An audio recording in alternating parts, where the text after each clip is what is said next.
Thanks for joining us here on Fox 9 All Day. I'm Courtney Godfrey. Well, plenty to cover today, so we're going to jump right into it. President Trump is in western North Dakota today for the dedication of the new Theodore Roosevelt Presidential Library in Medora.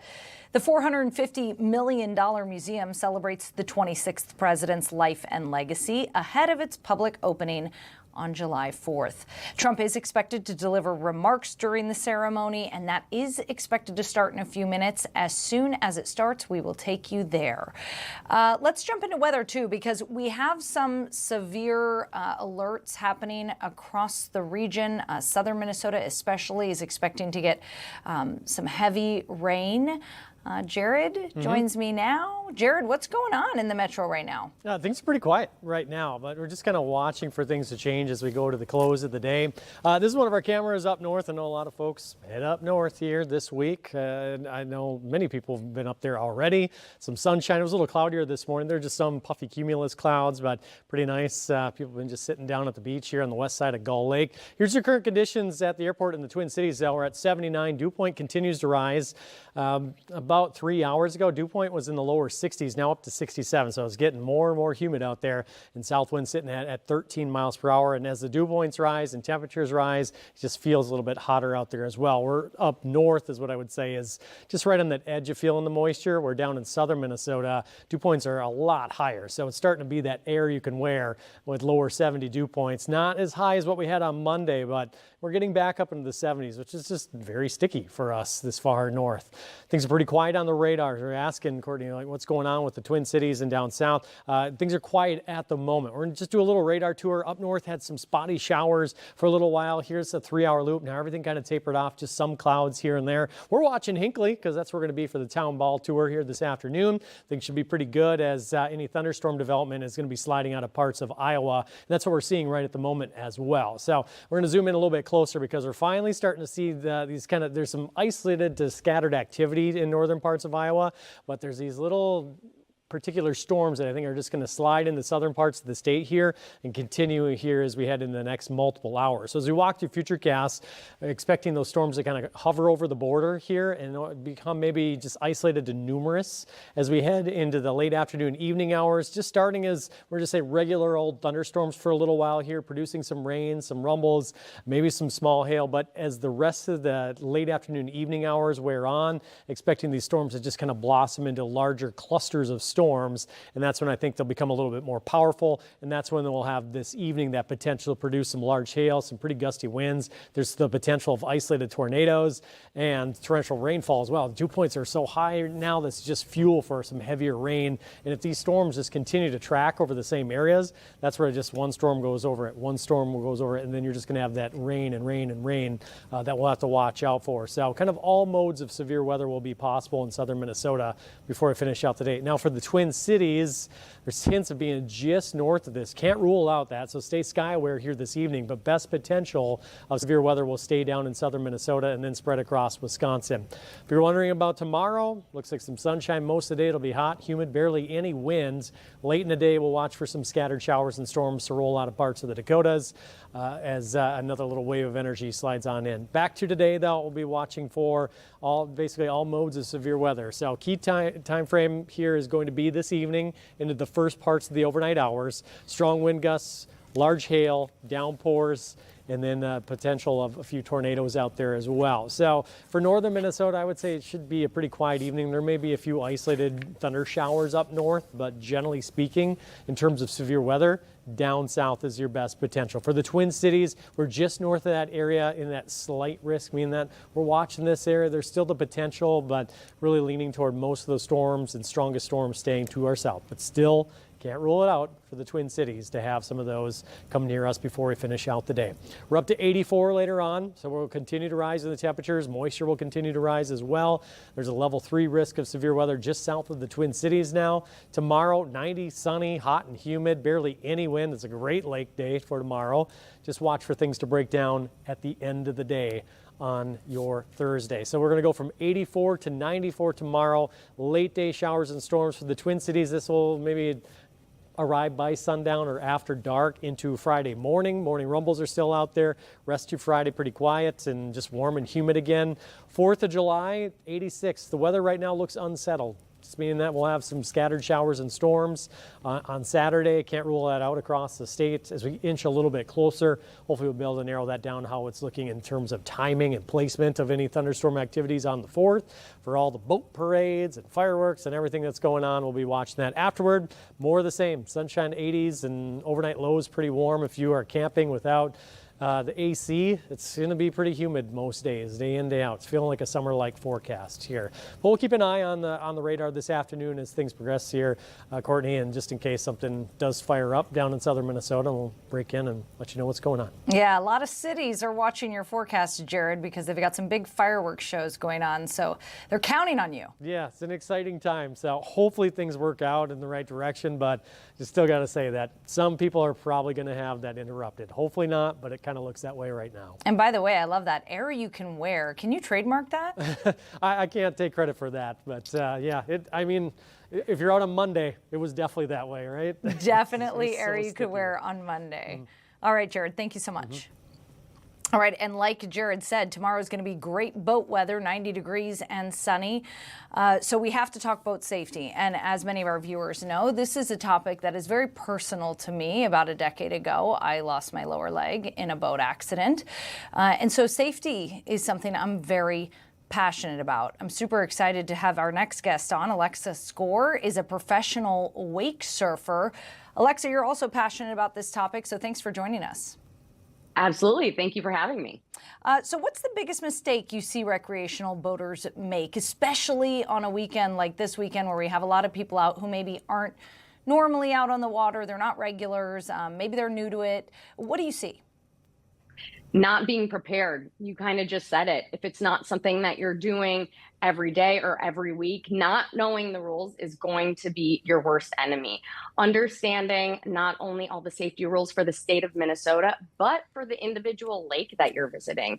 Different lakes have different rules, but the biggest thing, we want all of our required safety equipment. So a life jacket for each passenger on board, a throwable cushion, a fire extinguisher, and a horn or a whistle. Those are the primary solid items you want on your boat. Now, you're a professional wake surfer, which I'm sure means you're a great swimmer, but you still wear a life jacket when you surf. Why is it, even for experienced riders, why is it so important to wear that life jacket? You know, it's just not worth it. Number one, it's always worth wearing a life jacket. Number two, you're not the only person out there on the water. There are other boaters. So it's not just about being safe yourself, knowing what you're doing, but looking out for other boaters as well. You know, there are a lot of people out there with not that much boating experience, and they might be going out for the 4th of July. Maybe it's the only time they get out all summer. And as we all know, accidents happen, and when they do, we want to be prepared. So wearing a life jacket is super important to me. Yeah, I think that's a really important topic. Is you can be the safest boater out there, but other boaters, you have to take them into consideration as well. So let's talk boat etiquette. If you're out on the water this weekend, what are some tips you have? We just want to be courteous of everyone out there on the water. Everyone's looking to have a good time with family, with friends, and maybe everyone's a little bit distracted. So first and foremost, just be aware of your surroundings. Be aware of other boaters, of swimmers, of docks and shores. Stay at least 200 feet away from shorelines and at least 150 feet away from boaters. Again, those rules and regulations can vary from lake to lake, but that's important. And then if you are approaching another boat at a 90-degree angle, the boat on the right has the right of way. And that's just a really good rule of thumb to remember to help, keep everything flowing properly and keep our etiquette. Yeah, the boat on the right. Always remember that. There is a license now that you can get. I actually have a friend who recently did a course. They taught her how to park the boat, all kinds of stuff. But you can get a license now, and there's a new law. Can you break down what that is? Like, who is required to get a license now? Yeah, everyone at this time who's under the age of 21 needs to have the Minnesota Watercraft Operator's Permit. You can take that test online. Now, those rules will be changing as the program rolls out. I believe it's every 3 years, a different age group will have to get that water permit. If you're under the age of 12, you can only operate a watercraft under 75 horsepower. But if you're from the age of 12 to 21, you'll need to go online and get that operator's permit to be legal in the watercraft. And it's just great to know for any other boater out there. Boating is one of those things where you don't know unless someone tells you. So why not take the course and get all the information that you can and just be prepared out there on the water? And that's a great point. You don't need to be under the age of 21 and required to do it. Anybody can do this course. It is, especially living in Minnesota, it's a good idea for people to do. I got to ask you, as a professional wake surfer, I mean, what's one safety habit that you just will never skip? Always having enough life jackets, always having a throwable. Again, I've seen situations where you never think it's going to happen to you, but having that throwable can save a life, and just being aware. I am always aware of my surroundings. I am always aware of who's in the water, who's swimming, maybe not super visible, who, other boats that are in the same bays. Me being aware is going to be your best friend, especially when you're on the boat. The music's going, you've got friends chatting, maybe you're towing someone doing a water sport. Being in the moment and being aware is the most critical thing. Yeah, I mean, can you think of a specific moment when following safety practices prevented serious injury? Certainly. There was a time last summer I was out, mid-morning on the bay here, and there was someone swimming, training for a triathlon. Luckily, he was wearing his buoy so I could see him, but I remember this moment going, had I not been just fully paying attention in front of me and had a spotter who was spotting the person I was towing, this guy's just swimming in the water across the bay. He wasn't on a shoreline. He was in the middle of the bay. So having not been fully present and fully aware, I don't even like to think about the circumstances. Yeah, wow, that is a perfect example. And kudos to that swimmer for actually wearing a buoy. I know as a surfer, you probably have a flag that you put up when you have somebody in the water. So that's a good thing to know too. Always have a flag on your boat that you can put up when you've got somebody in the water. Wake surfing has become so popular. I live near a very popular lake. Doesn't matter what day of the week it is. You see them out there. What's your advice to people who are just starting out? Because there's probably going to be a lot of people this weekend who will try it for the first time. This weekend might not be the best time to try wake surfing for the first time. If it's your only opportunity, I totally get it, but it is going to be hectic out there on the lakes. More boats than ever will be out this weekend, but knowing the rules and knowing courtesy, education and information is really, really important for wake surfing right now. Again, it's knowing what's right and what the proper etiquette is. If you don't know, you don't know. So keeping that super safe distance from shorelines, keeping a super safe distance from other boaters, not doing repetitive passes across the same piece of shoreline over and over, and then turning your music down. I know it's fun to have it blasting, but everyone else is also out there to have a good time. Sound carries over water, so keeping the music down is also good etiquette. And it just gives the rest of us a bad reputation when you're out there acting like that. So for the rest of us who are practicing common courtesy, please don't give us a bad name. But how do you balance having fun? There are going to be a lot of extra water patrols out this weekend, especially on the big lakes like Prior Lake, Lake Minnetonka, Cross Lake. DNR officers are going to be everywhere looking for people boating under the influence. How do you balance having fun and staying safe? Well, of course, not driving under the influence of alcohol is a huge one. It is a holiday weekend. There is, a lot of fun happening, but making sure you have a sober driver and then being prepared with those safety items. Those water patrol officers are going to come by. They're going to make sure you have a Coast Guard approved life jacket for everyone on board. They're going to make sure you have your throwable cushion, your fire extinguisher, and a horn. It's their job to make sure we're being safe, and it's your job to be prepared as a boat operator or a waterman. So being prepared, knowing the rules, and just being aware of all the safety things that we need to all take responsibility for. Like we just said, it's taking control of what we can control. And I think that's so important for all of us to enjoy the water together. Let's talk about little kids on the boat. You know, I'm a mom of 2 little kids. They love to be out on the water. It's part of our lifestyle here. But, you know, we always stop and have a conversation with them like, okay, we're about to go on the water. Here's how it's going to go. This is how you have to act. What is your best advice for parents who are going to have kids on the water? You know, should they give them a talk beforehand and talk about, you know, everybody's role? How should they behave on the boat? Give me your best advice for dealing with little kids on the boat. Certainly, explaining some of the rules before you go on the boat. Here are the rules, and if we all do this, we're going to have an awesome time. For young children, obviously wearing a life jacket at all times when a boat is moving is super, super important. And then staying seated when the boat is moving. Again, accidents happen. It's wavy out there. There are people moving around, but keeping those kids in a safe seated position and never riding on the bow. We see it all the time. Kids or even adults sitting on the bow of a pontoon or a boat. It's just not worth it. It is not the place to be. Make sure you are inside of the boat. And for kids under the age of 10, making sure they're in a Coast Guard approved life jacket. Thank you so much for saying that. I think that's a really important point that people don't often realize. The bow of the boat is not safe when the boat is moving. Okay,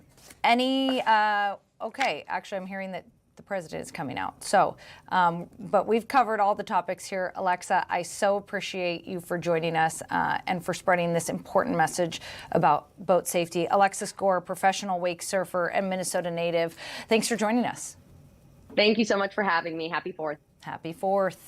All right, and speaking of the 4th of July, the president is in North Dakota for this unveiling of the new Theodore Roosevelt Presidential Library in Medora. This is all part of America 250 celebration as this library is going to open on the 4th of July. I'm hearing he is coming out, so let's take that shot live as we expect to hear from the president today.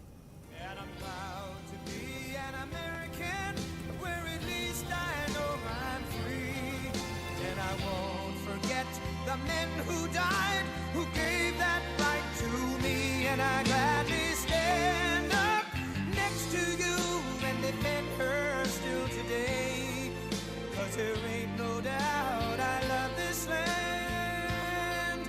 God bless the USA.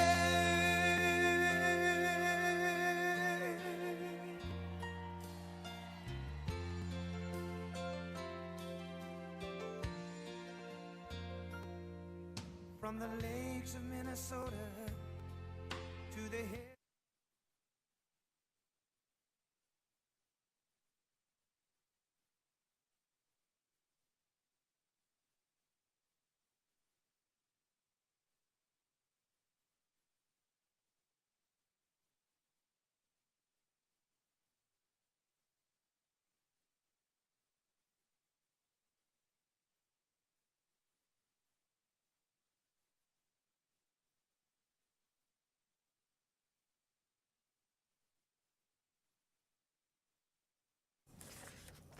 All right, we are just waiting to hear from the president there in North Dakota. He is expected to get behind the podium and provide some remarks here. But again, he is there for the unveiling of this new library, this Theodore Roosevelt Library. The library is a 96,000 square foot, roughly $450 million facility built there in the North Dakota Badlands. And as I mentioned, as we toss to this, this visit is part of the nation's America 250 celebrations leading up to the 250th anniversary of the Declaration of Independence. Trump will be touring the museum, or I believe he already did, before coming out here to speak to the people. And participating, he was expected to participate in a dedication ceremony. His itinerary there today included a train ride into Medora and ceremonial events highlighting Roosevelt's legacy. He is joined by Interior Secretary Doug Burgum, obviously the former governor there, and North Dakota Governor Kelly Armstrong. Let's take a listen as he begins to speak.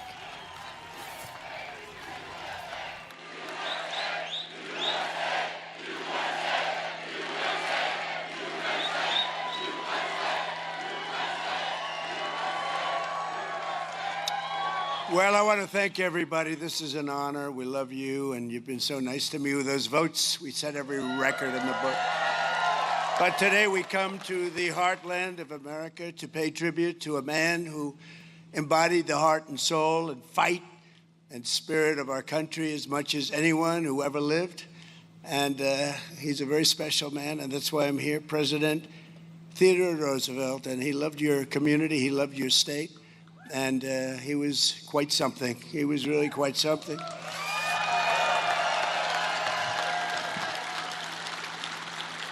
And here, beneath the wide open sky of the Badlands, they call it the Badlands. I said, what's that all about? It's pretty cool. It's a pretty cool name, I have to tell you. On the steps of the burning hills, we dedicate a living monument to a legend, a statesman, a soldier, a frontiersman, and a true American hero. This is a very exciting thing for me, and number one, I have to tell you, because this was an inaugural flight of a certain airplane called Air Force One after 37 years.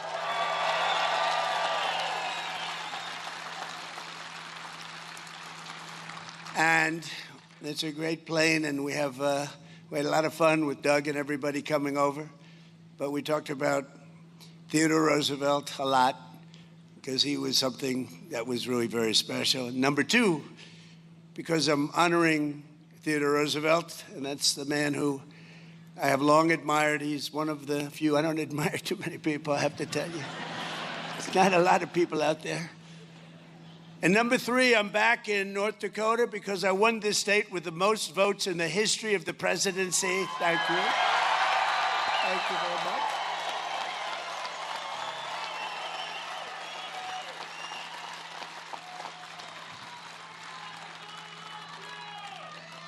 And number four, I have two teleprompters that aren't working, and here I stand.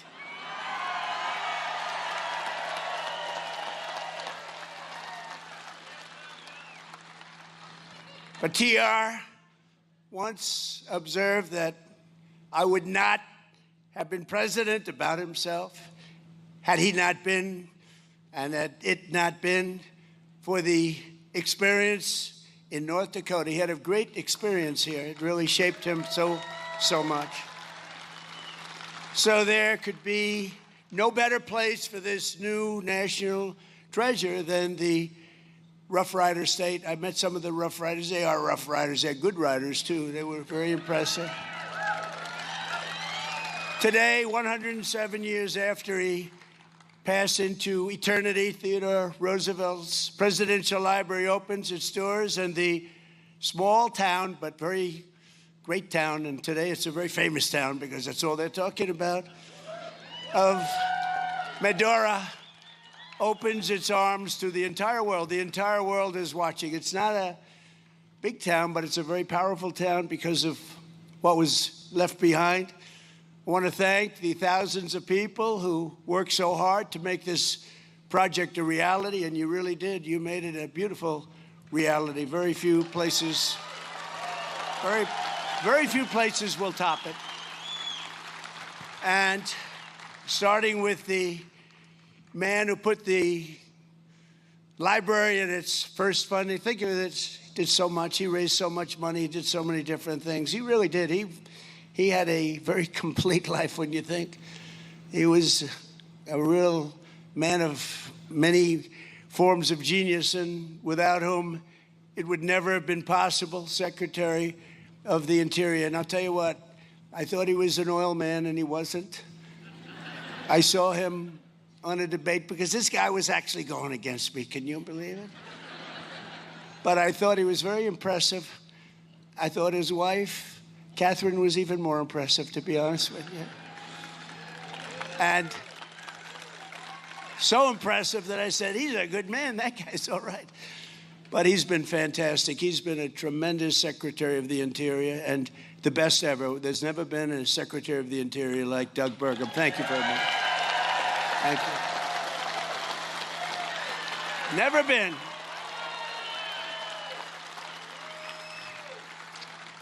And, you know, Doug called me. He said, would you do me a favor? He's really fantastic because I did not know the gentleman too well.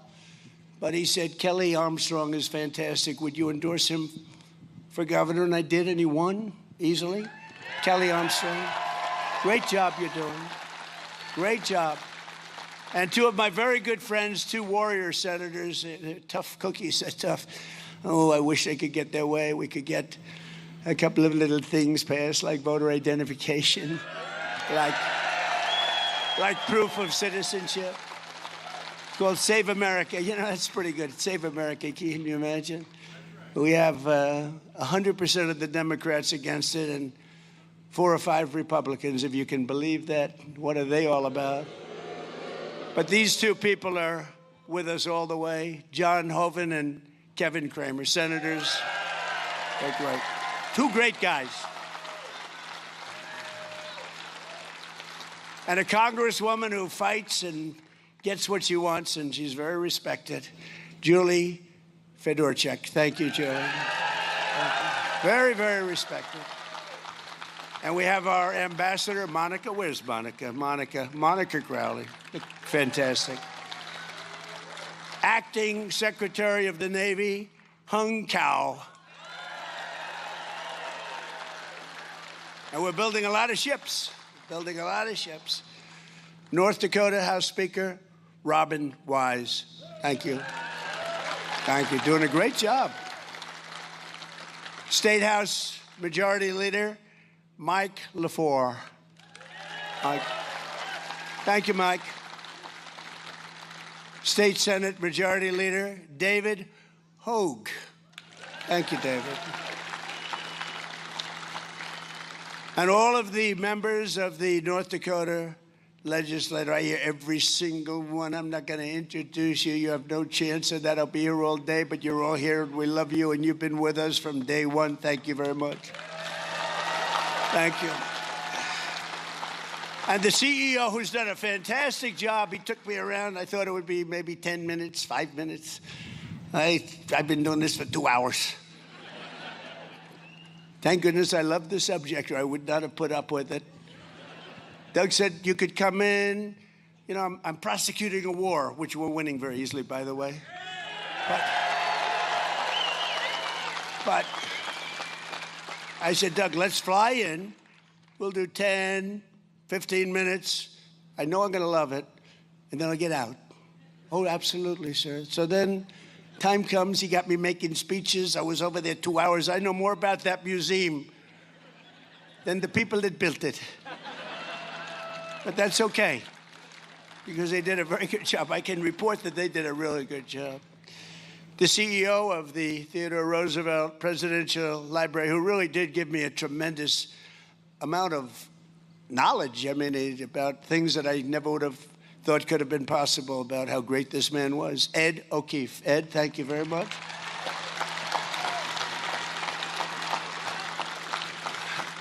And two of my sons are here, Eric and Don.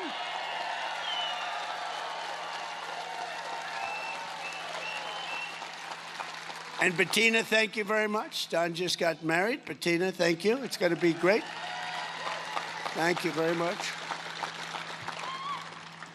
But the members of the Roosevelt family and countless foundation staff, donors, and supporters, everyone's here. And I understand that one local construction worker delayed his retirement by 4 years just to be involved with the building, and they heard I was going to come. I was coming even when I wasn't president. I had agreed to come, and they said, well, when we do it, you're going to be president. So that was during that ridiculous time, that ridiculous 4-year period of time. They asked me to come. I said, I'd love to come. And I said, I may or I may not be president. They said, we don't care. We want you to be there. And I always remember that. But they said, you're going to win. You know that. If you run, you're going to win. It turned out we did quite easily, actually. And today I can tell you that we can see why it was worth it. It's really amazing. They've done an amazing job, beautiful job. And, you know, they've done it from love. Jobs that are done from love are always better than jobs where you sort of have to follow a plan. They made lots of changes, and every one of them was good, and I think I know about every one of them. After 2.5 hours, I learned every single one of them. But I want to really thank everyone who greeted me at the train station, because that was so famous. That was such a famous train. The last one was President Dwight Eisenhower, and he was actually a very good president. People don't realize he was a general, good general, and he built the interstate highway system. I'd say that alone is pretty good. He was a good, and now he was the last one. He was on the back of the exact same train. So the head of the railroad, he was fabulous, and they were explaining all about the train, and they said, wow, that's really some history in the crowd. We had thousands of people over there. It was fantastic. But I have the picture of President Eisenhower in the back of the train, the same exact train. I checked it out because I said, we don't want to make any mistakes because the fake news is watching and they'll say it wasn't. It wasn't the same train. It wasn't the same train. No, they've been pretty nice to me lately. Look, when you do as well as we're doing, they have to be nice, I guess. They've been pretty nice. And I want to give a very special thanks to the Patriots who gave us such an incredible escort from town. We had more law enforcement. I love law enforcement. Now, according to the people that are running on the other side, in many places, they want to defund the police. That's not going to happen. That's not going to happen. We see them all the time. They said they're social democrats. Doesn't it sound pretty? They're actually communists, but we'll get into that a little bit later. They're not going to win. They're not going to win anything. They got some very unattractive candidates, I have to say. During my first term, it was a privilege to sign the bill that helped get this incredible project underway and transferring 90 acres. We took it right out of the federal government. We ripped it away from the federal government. They don't know what's missing. They still haven't figured out what the hell happened. And today, the artistry and scholarship, technical skill on display right here and in that museum in particular is just fantastic. It's really great. Things that they actually gave me. We're going to build our museum in Miami. They got me a lot of ideas, Doug. You gave me a lot of ideas, Doug. But they really did it well. Incredible. I even had a conversation with Theodore Roosevelt. I said, what did you think about the Panama Canal? Do you consider that your greatest achievement? How do you feel about the fact that the Democrats gave the Panama Canal away to Panama for $1? He built the Panama Canal, preceded really by a man who was he was the tariff king, William McKinley. He was the president, and they took his name off Mount McKinley, and I put it back on because it deserved it. Put it back on. But McKinley and he was assassinated, but he made tremendous amounts of money, made our country very rich. And then Teddy Roosevelt, as the vice president, got in, and he did some incredible things. But one of them, I think one of the most amazing, maybe a lot of people would say the parks. You could say a lot of different elements of his success, so incredible. But he built the Panama Canal. It was the most expensive project to this date, if you bring the dollars forward, ever built in history. 38,000 people died. They died 95% from mosquitoes, malaria, 95%. You expected almost to die. They paid workers from the United States. Mostly they came in, and mostly, I must say, men. It was a little different time. Today would have men and women, but they had all men. And they paid them massive amounts of money, more than they were making as workers in the United States. It's such a fascinating thing, the Panama Canal. I've studied it long and hard, and when they gave it away, $1. But they died from the mosquito and they died from the snake. They have a viper, a snake, that if you get bit, you're in trouble. If you get bit, you were dead. You were dead, and that wiped out about 5%. We lost 38,000 people building the Panama Canal, our people. 38,000 people died building the Panama Canal. It opened, and from day one, it was very successful. And we gave it away. We gave it away. It was the most expensive thing we ever built, and it was also the most profitable thing we ever built. That's a nice combination. A little bit like Venezuela. We did a good job in Venezuela. And we're actually doing equally as well with the Islamic Republic of Iran. Maybe you've heard of it.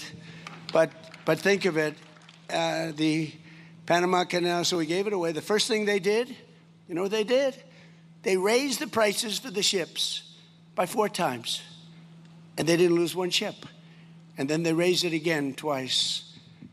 And they didn't lose one ship. All they did is make tremendous amounts of money for years and years. How stupid was that?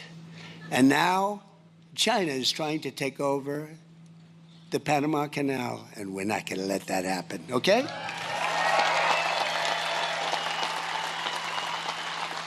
And that was not part of the script, because I don't really have a script, because this thing doesn't work. It's appropriate. The one on my right is slightly better than the one on my left. The one on my left is a waste of time. It's a little like politics. The one on my right is a little bit.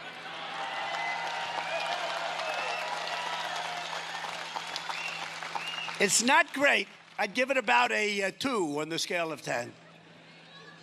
And this afternoon, I'm pleased to announce that through the National Endowment for the Humanities, we will be awarding the library $750,000 to support the opening exhibits during the first year. So they're getting a nice check.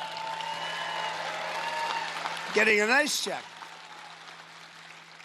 And as you know, this week, Americans all across our nation are filled with joy and excitement and anticipation as we prepare for one of the proudest moments in our history.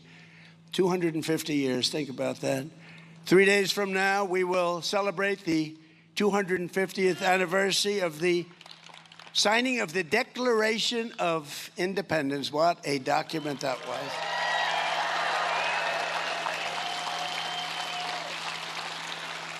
And this week, we look back on 250 years of glorious freedom, and we took so much time and so much effort. And by the way, on July 4th, it's going to be approximately 107 degrees out. And I'm going to go and I'm going to make a really long speech just to show that I can do anything. It's going to be 107. But you know what? They also predicted the fight that we had 3 weeks ago was unbelievable at the White House. They said a week before, 6 days, 5 days, 4 days, 3 days, 2 days, 1 day. They said it was going to rain. It's going to be horrible. You're going to have to cancel the fight. Sure, we're going to have to cancel. This was a big event. This was one of the highest rated fights in history. It was on CBS National on a Sunday night, not a Saturday night. Saturday nights are called Death Valley for television. I know a lot about ratings. But Sunday night's very good, and it was broadcast on CBS, a network, and it got among the highest ratings any fight has ever gotten. But they said it was going to rain, and I talked to Dana White. I said, Dana, I don't know, this is bad. Sir, it's 100% chance of rain. I said, you sure, like maybe 90? No, 100%, sir. So it was 7 o'clock, and it wasn't raining. Then it started at 8 o'clock, and we were going to delay it till 12 o'clock midnight. I said, that's not good. But it wasn't raining at 8 o'clock. And it wasn't raining at 8:30. And we had the fight on time. And it never rained. Never rained. So you never know about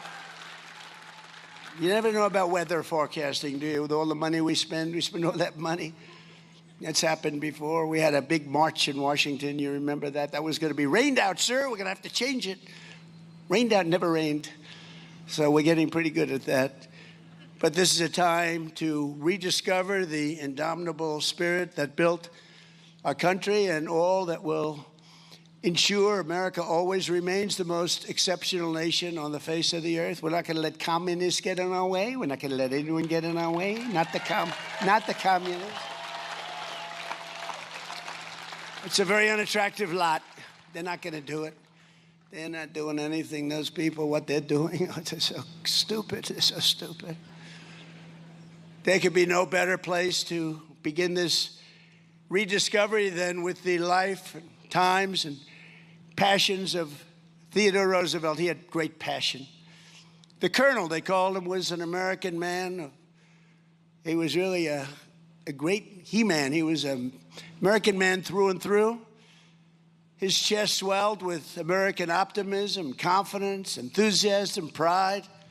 His heart beat with an unyielding sense of America's destiny and pride, and that pride was bigger. The biggest word for him, I think, was pride. He was a proud man. But I'm a proud man. I'm proud of our country. I'm proud that 2 years ago we had a country that was a laughingstock all over the world, and now we have the hottest country anywhere in the world, the most respected country anywhere in the world. But as a young boy, I saw that he loved Lincoln, and Lincoln's casket would pass through a nation torn apart by civil war. I don't know if you know that. I think Teddy Roosevelt, is probably his biggest. I was trying to get that today, and I think it came pretty loud and clear. Abraham Lincoln was the person that he most respected, most admired, most looked up to. He has a beautiful picture of Lincoln that he had in his one of his rooms, one of his very important rooms where he lived, and it's at the library. By the end of the 60 years, TR had transformed his country by the reach of his vision. He had a great vision, and by the force of his will, into one of the greatest places, one of the greatest empires, one of the most incredible countries, ready to take its rightful place as the strongest and most respected nation anywhere in the world. They didn't have people that they had no idea where they were. They didn't have people that couldn't walk up the steps. See those steps? They didn't have people that had no idea where the hell they were. They didn't have people that said, let's have open borders so millions and millions of people can pour into our country from prisons all over the world. They didn't have those people. They had strong, smart people like Teddy Roosevelt. Today, America is stronger and more respected. Right now, I'll tell you, the king of Saudi Arabia, I was with him a year ago, smart guy, good guy. He said to me, sir, it's amazing. And this was as we were just started to really, and we've made a lot of progress since then. You see the numbers, factories being built all over the country at a level that we've never had before. But he said, 1 year ago, during the Biden, Sleepy Joe, during the Biden administration, he said, 1 year ago, your country was dead. We gave up on your country. They were looking at China. They were looking at others to protect them. They were looking at other countries. And now you have the hottest country anywhere in the world. He said that, and it's true. Now it's even more so than it was then. Hottest country anywhere in the world. So Theodore Roosevelt and his presidency fell exactly at the halfway mark between the founding in 1776 and the place we are today in 2026. And here are 5 lessons, and I wanted to write these because you can learn from some people, not from too many. From a lot of them, you don't want to learn much. But you can learn from him, and here are 5 lessons that are really extraordinary. Life offers to all Americans on the threshold of our 250th year. First of all, the life of Theodore Roosevelt reminds us that Americans never give up. We don't give up. If you really look back 2 years ago, I can see people wanting to give up. I can see them wanting to give up. He never stopped, never quit, never surrendered in pursuit of his dreams. He had a dream, a very complex dream he did because of the way he traveled, the way he moved, the fact that he ended up here and turned out to be one of the most impactful things he ever did, ending up right here where we are. But his pursuit of the American dream never, ever stopped. It was really amazing. He was plagued by asthma, very, very bad, very serious. He was having a hard time breathing for much of his life. But he went out and he was told by his doctor that he'd have to live very quietly. This is as a young man, he was told you'd have to be and have a very quiet life. You have to be nice and easy. And he did just the opposite. He had a freaking wild life, right? He was wild. He just didn't want to take that. He didn't want to listen to his doctor. He didn't want to be quiet. He wanted to be great. He actually wanted to be great, and that's what he turned out to be. Young Theodore replied, "Doctor, I'm going to do all the things that you tell me not to do, and I've got to live the sort of life that you've described. I don't care how short it is. I just want to live my life the way I want to live my life." It was great. I mean, who would say that? The next year, he sailed the Atlantic, and he summited the Matterhorn just to prove that he could do these things, just to prove his doctor wrong. He knew his doctor. He wanted to prove him wrong. Maybe it wasn't smart, but it worked out okay. But again and again, he summoned the will to transcend tragedy and triumph and defeat heartbreak with hard work. He worked hard, and I found that out. I mean, if you love what you do, it's not work. That's one thing I will tell you. People say I work hard, but it's not work, because if you love it, I love making America great again. I mean, I'm having a good time. So it's not work. We call it work, but it's not. In his library, we find his diary open to the page from 1884, when his mother and his wife died on the very same day in the very same house. Totally unrelated. Just a tragic moment, but unrelated. There wasn't an accident where both of them were killed. They just died. Then he came back home and he said, "What happened? They're both dead." Different parts of the house, had nothing to do. It's just an amazing. Wife was very young. Mother was older, but she was getting by. "The light has gone out from my life," he wrote. But Theodore Roosevelt did not surrender to fate. He came here to Medora and made himself fate's master. I said, I want to be fate's master. He wanted to turn the tables, and he really showed that that's what Americans can do. That's what people can do, beyond Americans. That's what people can do if they really believe and they set their mind to it, and if they're competent. I mean, you have to be competent. You have to be smart.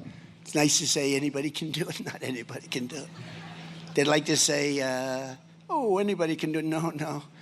But he was a special person. He arrived at this town, narrow-chested, 140 pounds. He looked pretty bad to the people here, because they're pretty tough people around here, never changed. He was sick. He was shattered from the death of these two people that he loved the most.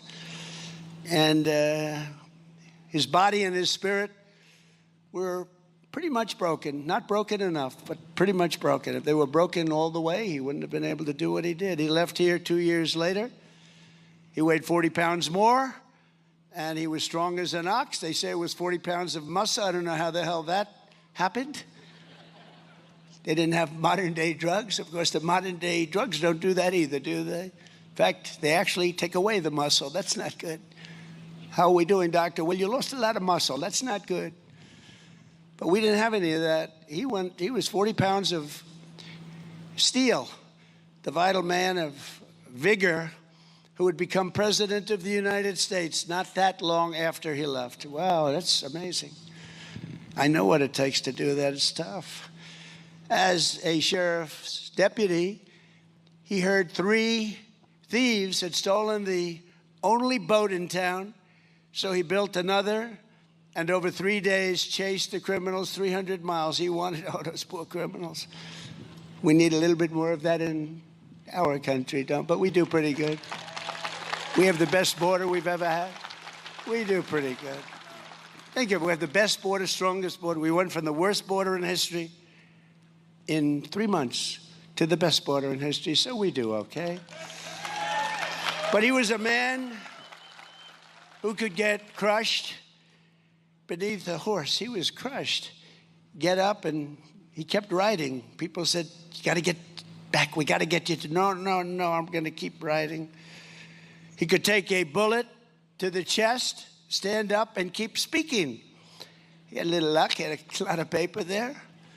I saw it today, a bullet hole right through both of them. But so got lucky, but other people wouldn't have done what he did. He could feel sick, and he was often feeling sick. Deep in the Amazon jungles, he would get extremely sick. Maybe he shouldn't have been there. He knew what was happening. It was a very dangerous place from that standpoint, from the standpoint of catching some pretty bad diseases, and he caught them. And yet he carried on when he was half dead, and most people think he was going to die. They thought he was going to die. They said, Teddy Roosevelt is going to die, but he carried on, and he was still standing. He never sat. He never rested. He just kept going. As America turns 250 years old, we look at this remarkable man, and we recall that with effort, determination, and drive, there is nothing that Americans of competence cannot do. Nothing.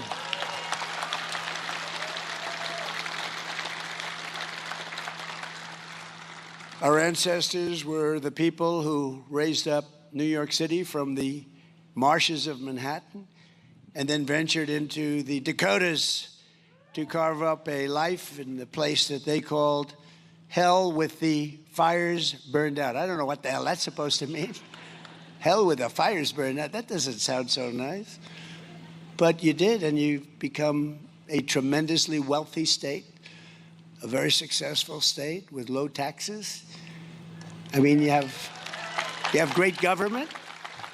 You have great government, these people right over here and the people I introduced, but other places have good land. They have valuable assets under the land, and they're losing. You know, California was our third biggest oil drilling state, Doug, not so long ago. It's got tremendous amounts of oil. Nobody knows that. It was third after Texas. Years ago, it was a big oil drilling. Now they won't drill because the environmental lunatics have said don't do it, and it's not a state that's doing very well. In fact, it's doing extremely poorly. One of the most beautiful states in the world, best weather, best everything.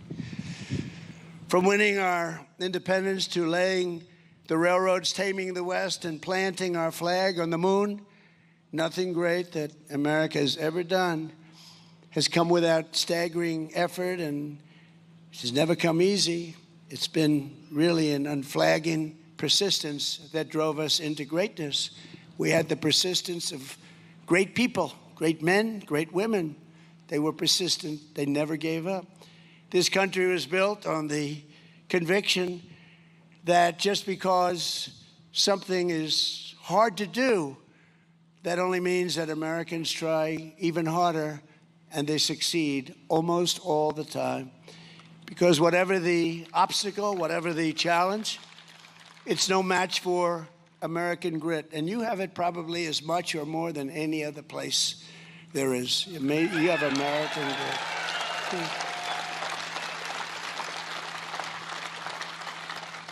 And second, Theodore Roosevelt reminds us all that to be a great nation and to be a free nation, we must have courage. Without courage, you have nothing. As TR once put it, freedom is not a gift that lasts long in the hands of cowards. How about that? It doesn't last long in the hands of cowards. What a great statement.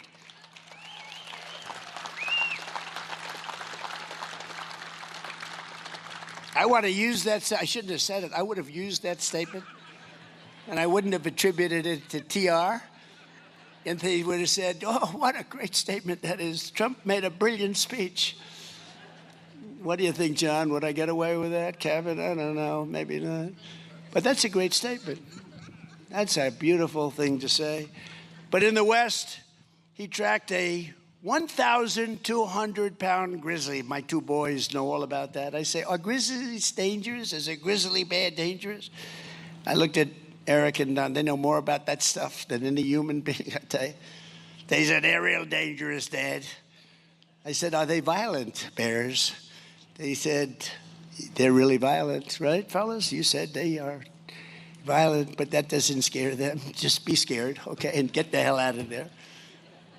But we want to keep you around. But when it roared, a big one, and it wanted to strike him, and it was going rapidly there, very fast. I just learned that on a beautiful airplane coming over here.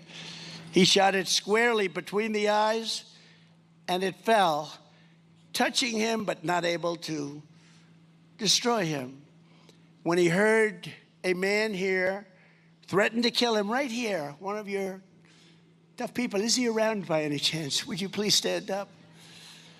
He rode to his house. He rode to the man's house, knocked on his door. The man threatened to kill him. He said, I'm going to kill Roosevelt. And he declared that I've come over to see what you want to begin with, and how do you want to begin the killing, he said. How do you want to begin? I'm right here in front of you. How do you want to begin the killing? That's a little different kind of a guy.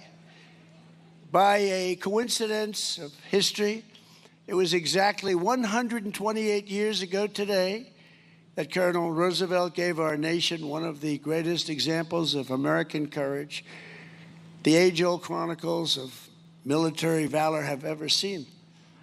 After commandeering a ship to Cuba for the volunteer regiment, he personally raised and trained his incredible Rough Riders. The Rough Riders, I saw the Rough Riders. What the hell are the Rough Riders? Look at these guys. I wish I looked like that.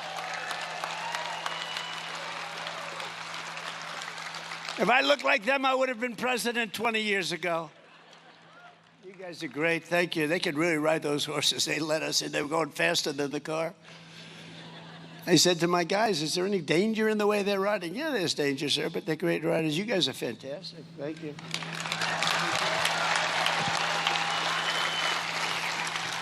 But he led the Rough Riders in their heroic charge up San Juan Heights. And with malaria coursing all throughout his veins, he was really sick. Colonel Roosevelt galloped into a hail of Spanish bullets, and when his horse came to a wire fence, he leapt off the horse. He jumped off the horse, and he started running toward the enemy. I don't know if that was smart, but he made it. Then he looked over at the next hill, and he grabbed his men. He said, fellas, let's do it again. And he did it again and again. The Rough Riders' victory at San Juan Heights led directly to the collapse of the Spanish line. Ah, the Spanish. They're members of NATO, but not very good members of NATO. They say, no, we don't want to help other people. What are we doing, huh? They are not behaving nicely, but they will learn.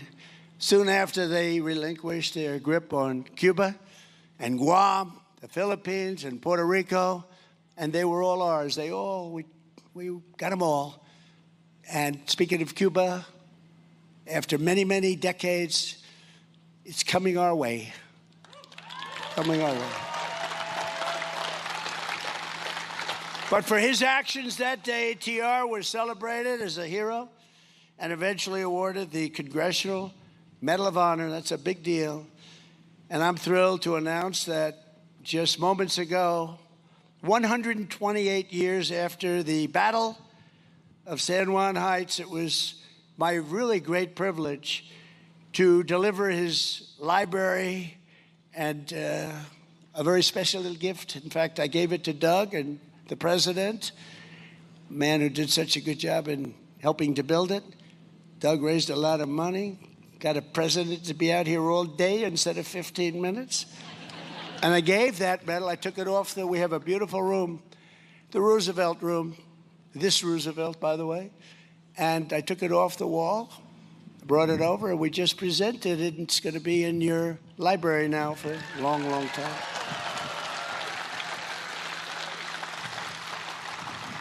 And it'll be displayed alongside the Medal of Honor earned by his brave son. His son was brave. It's genetics, you know. It's like the racehorse theory, right?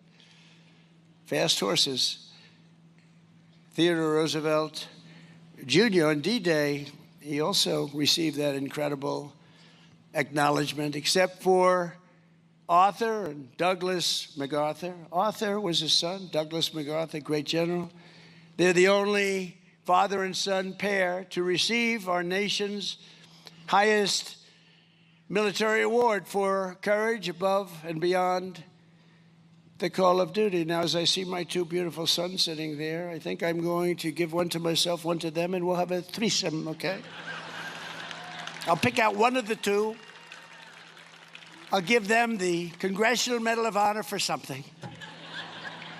for their genius at hunting, and I'll get one for taking on Russia, Russia, Russia, or something. And we'll have a third pair. No, I'm only kidding. But I have seriously thought about, now this is dangerous to say because the fake news is up there all over the place.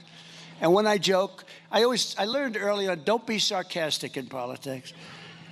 But I actually said a few times that I've seriously thought of giving myself the Congressional Medal of Honor. Now, everyone knows I'm doing it with a chuckle, but then they report, he wants to give himself the Congressional. So I don't say that anymore. It's very dangerous to say. But it is the highest award, and they had a father-son get it, and that's a tremendous tribute to a genetic pool.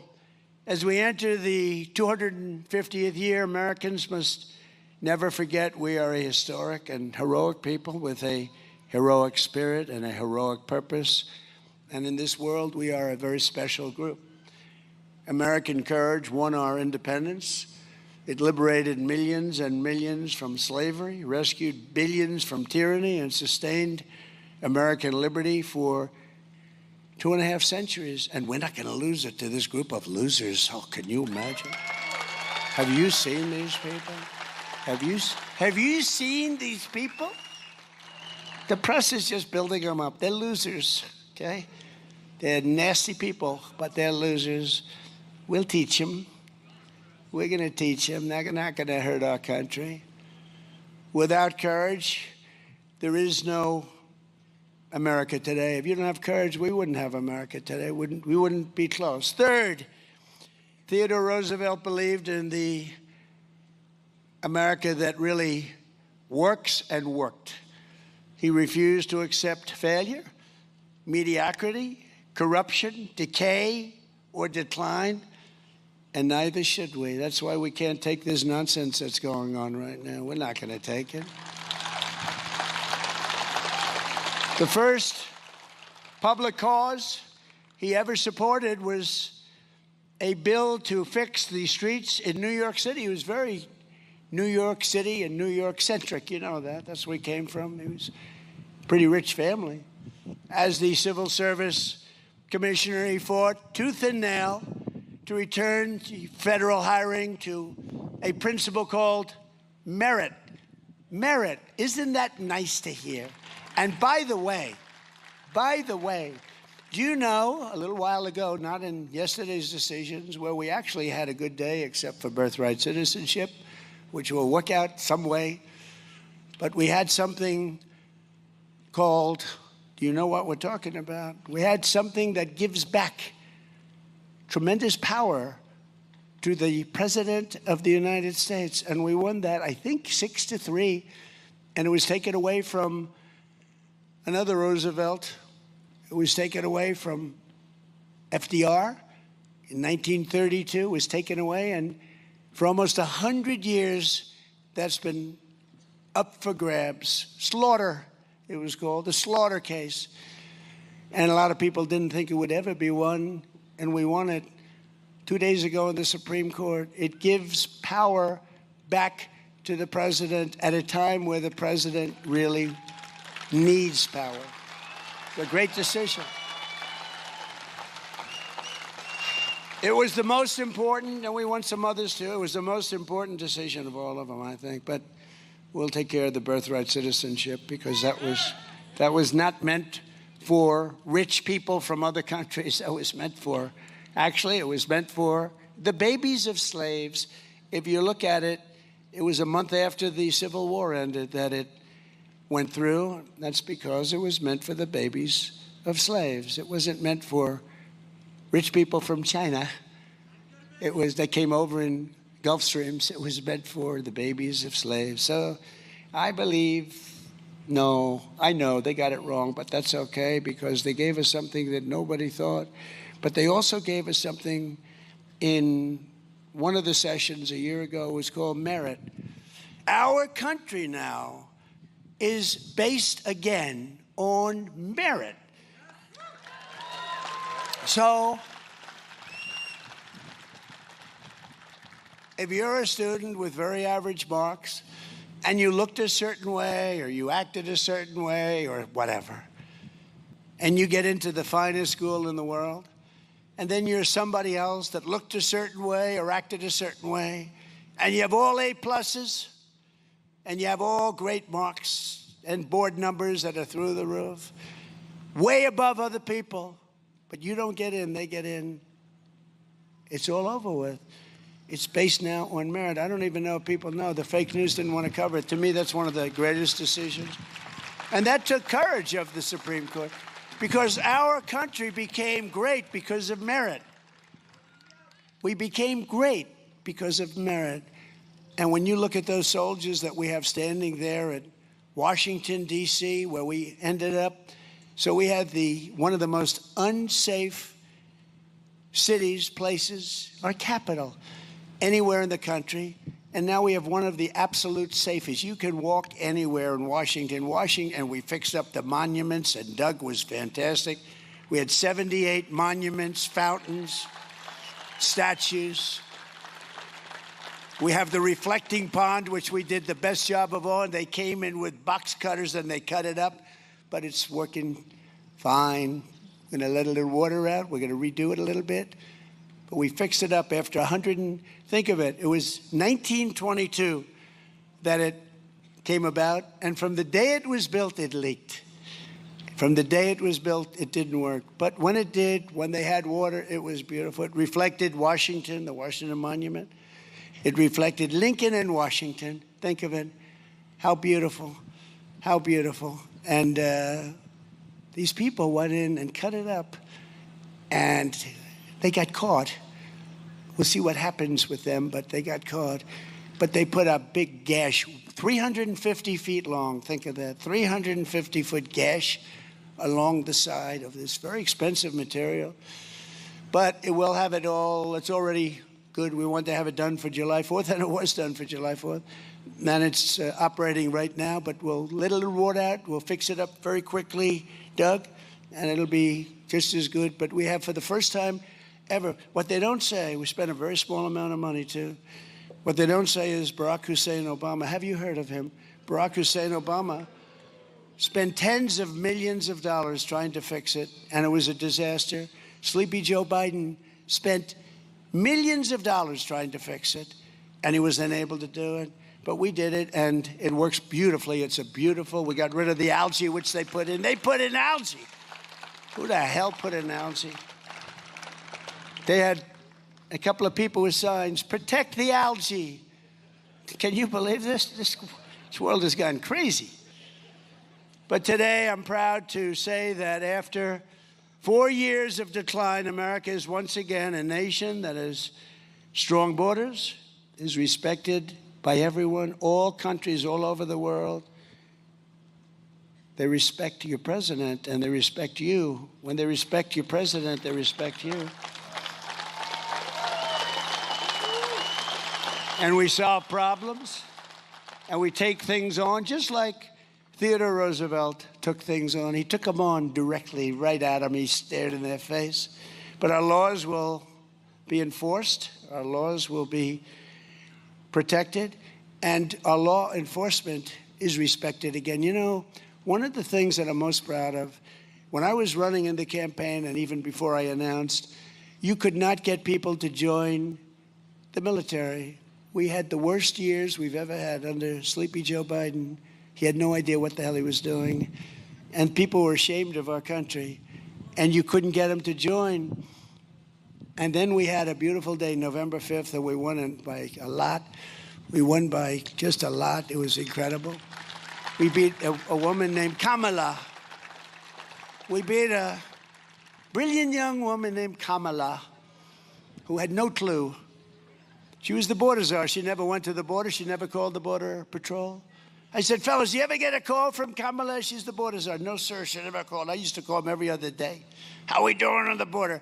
2 months, and we had a border that was perfect. 2 months. But Kamala never called, and she never went. So for 4 years, she was the border czar. She never went to the border. It doesn't typically play out very well. And we had the worst border in the world.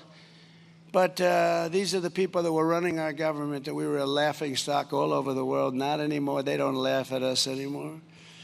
A government that was honest and accountable was the number one demand of the Declaration of Independence. They want honesty. They want respect. And on this anniversary, we recommit ourselves to upholding that righteous legacy. And that's why I'm here. I'm in a state that I won by a landslide, but I won a lot of them by landslides, in all fairness. But this was a beauty. This was a beauty.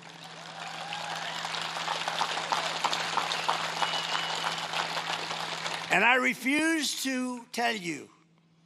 My son said, Dad, don't say that. So I won't. I refuse to tell you who got more votes, me or the legendary, and he was great, Theodore Roosevelt. I refuse to say. Because you'll say he's a braggart. He's a terrible human being. He's a horrible person. So I refuse to say. I told my son, I will not say. Thank you. Thank you for giving me some good advice, Eric Trump and Don Trump. TR was also a staunch and ferocious opponent of a thing called communism. You've been hearing a lot about that lately. He said the doctrines of communistic socialism, if consistently followed, mean the ultimate annihilation of civilization. Other than that, he thought it was wonderful. As we're seeing now, communism is the greatest threat to our country, including, I believe this. You know, when I said it, I said, boy, that's pretty severe, but I think it's true.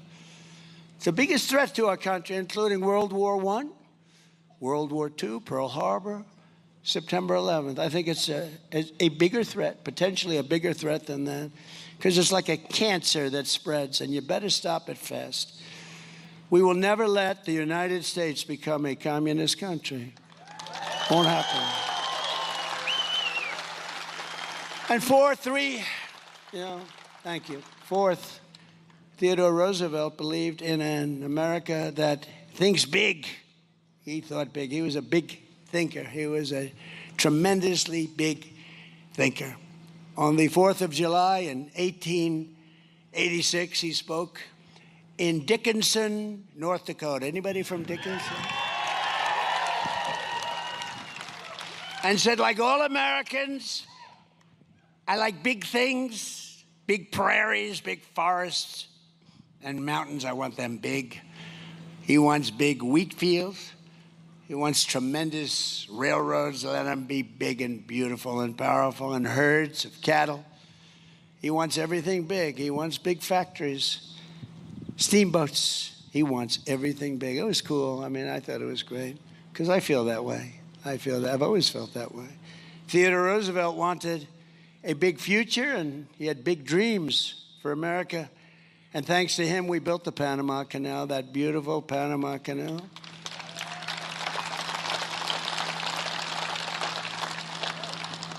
That is not managed the way it should be, but we won't talk about that now. But he did all of these incredible things with parks and everything else, and we vanquished every foreign power from the hemisphere, and he raised the American flag on the far side of the world. He had our American flag planted on every part of the world. He would call, or whatever they did in those days, is the flag over there? Is the flag? He wanted that flag to fly boldly in other countries and other parts of the world. We built the Great White Fleet. Did you ever hear the Great White Fleet? We used to build ships. We're going to start very soon building them again. We're building them like, will you see, although we do build the greatest submarines ever in the world. We're 15 years ahead on submarines and other things. We do other things great, but we're going to start with the ships again. We used to build a ship a day. And now they got out of that. A lot of people that didn't know what the hell they were doing in running our country. Theodore Roosevelt understood that the grand and righteous ambition is not a vice, it is an American virtue. Having ambition is a positive thing, he said, not a negative thing. And it won us our country, and it's been among the greatest forces for good. It's been the greatest thing. Our attitude and the attitude toward our country and making our country great by some people. Not all presidents were like that. I don't want to get involved with talking about the individual presidents, but we had some good. We had few great. We had a couple. But we had some good. But we had some really bad ones, and they set us back very, very substantially, in particular the last one. A nation like an individual either rises or falls, builds or decays, lives or dies by this. As we look into the future of our 250th year, it's time that we get out there and we expand our aspirations and our ambitions and build the country that will inspire the entire world for generations. So that's what we're doing. Again, we have more money being invested in the United States of America by other countries and people than ever before, by many, many times over. The fake news doesn't like talking about it, but they see what's happening. Look at the stock market. Every day it's hitting a new high. I think it's 82 times now. In a short period of time, 82. And that's a good thing, not a bad thing. And all of you that have 401ks, which are many. Who has a 401k? 401k, yeah. Big percentage of the audience. Everyone that has a 401k is setting records right now in your 401k. Your wife, your husband, your kids, they all think you're a genius. I'm the genius. I'm the one. No, I'm only kidding.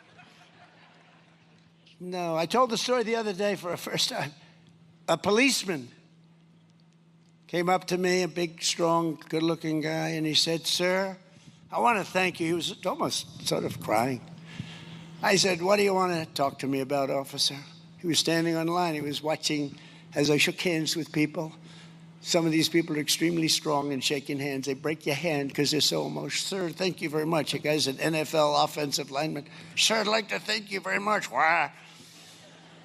But he came up to me and he said, "Sir," I was leaving, "I want to thank you so much." Why? My 401k is up 84%.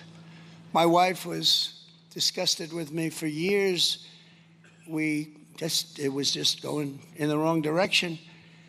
But it's up 84% this year. And I just want to thank you, sir, because it's really helped me with my marriage. My wife is respecting me again. She thought I was an idiot.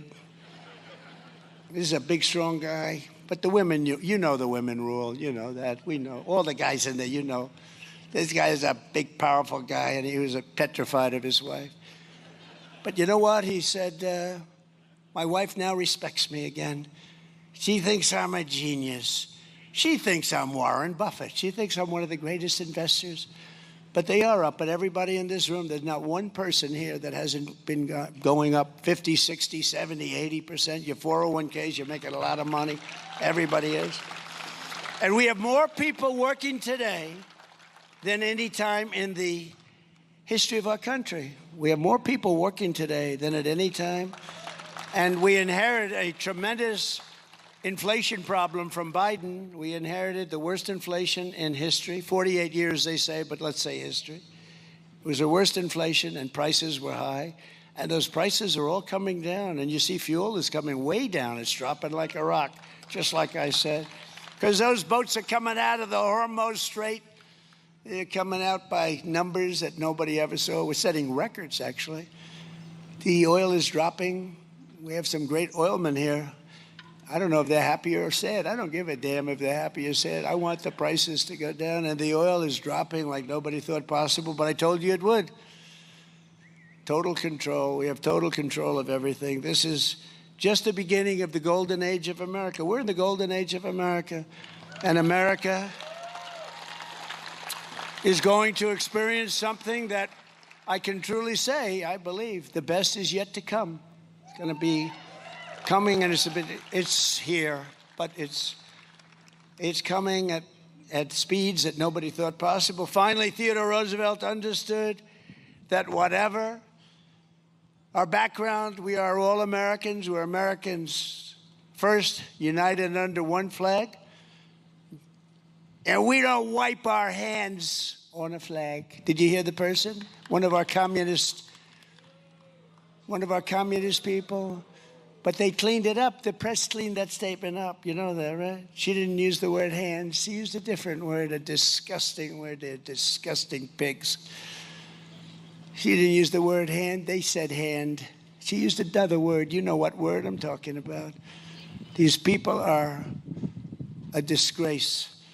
That's why Theodore Roosevelt boldly fought for what he called the new nationalism. The word nationalism is a very interesting word.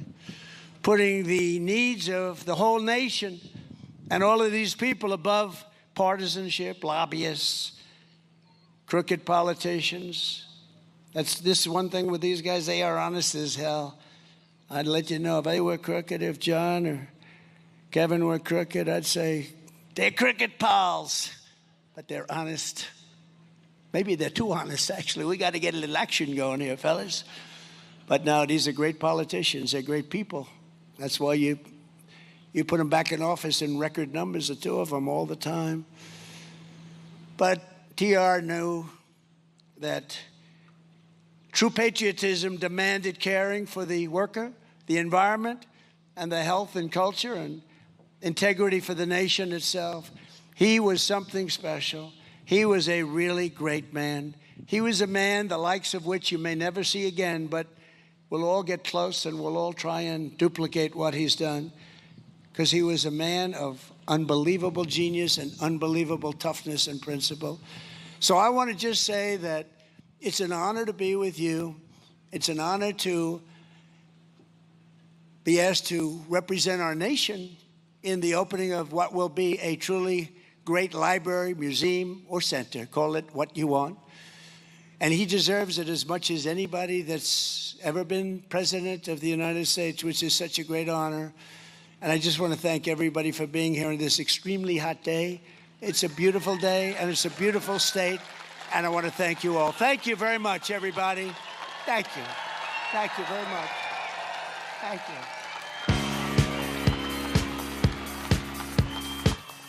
All right.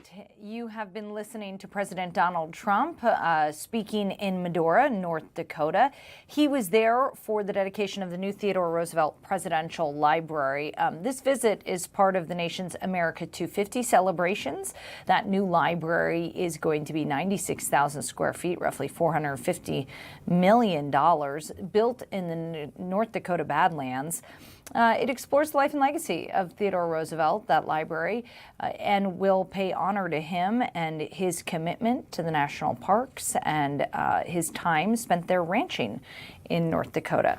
Obviously, the president took this as an opportunity to talk about the economy, the border, even referenced some of the Supreme Court decisions that were made yesterday, including birthright citizenship, saying that they will be taking that issue to Congress after the Supreme Court struck down his argument yesterday. We are going to go to break. When we come back, we're going to take a check of the headlines and continue with all the other news that we're following today. Stay with us.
welcome back. Well, a new law is set to take effect today requiring mental health warning pop-ups and screen time reminders on social media.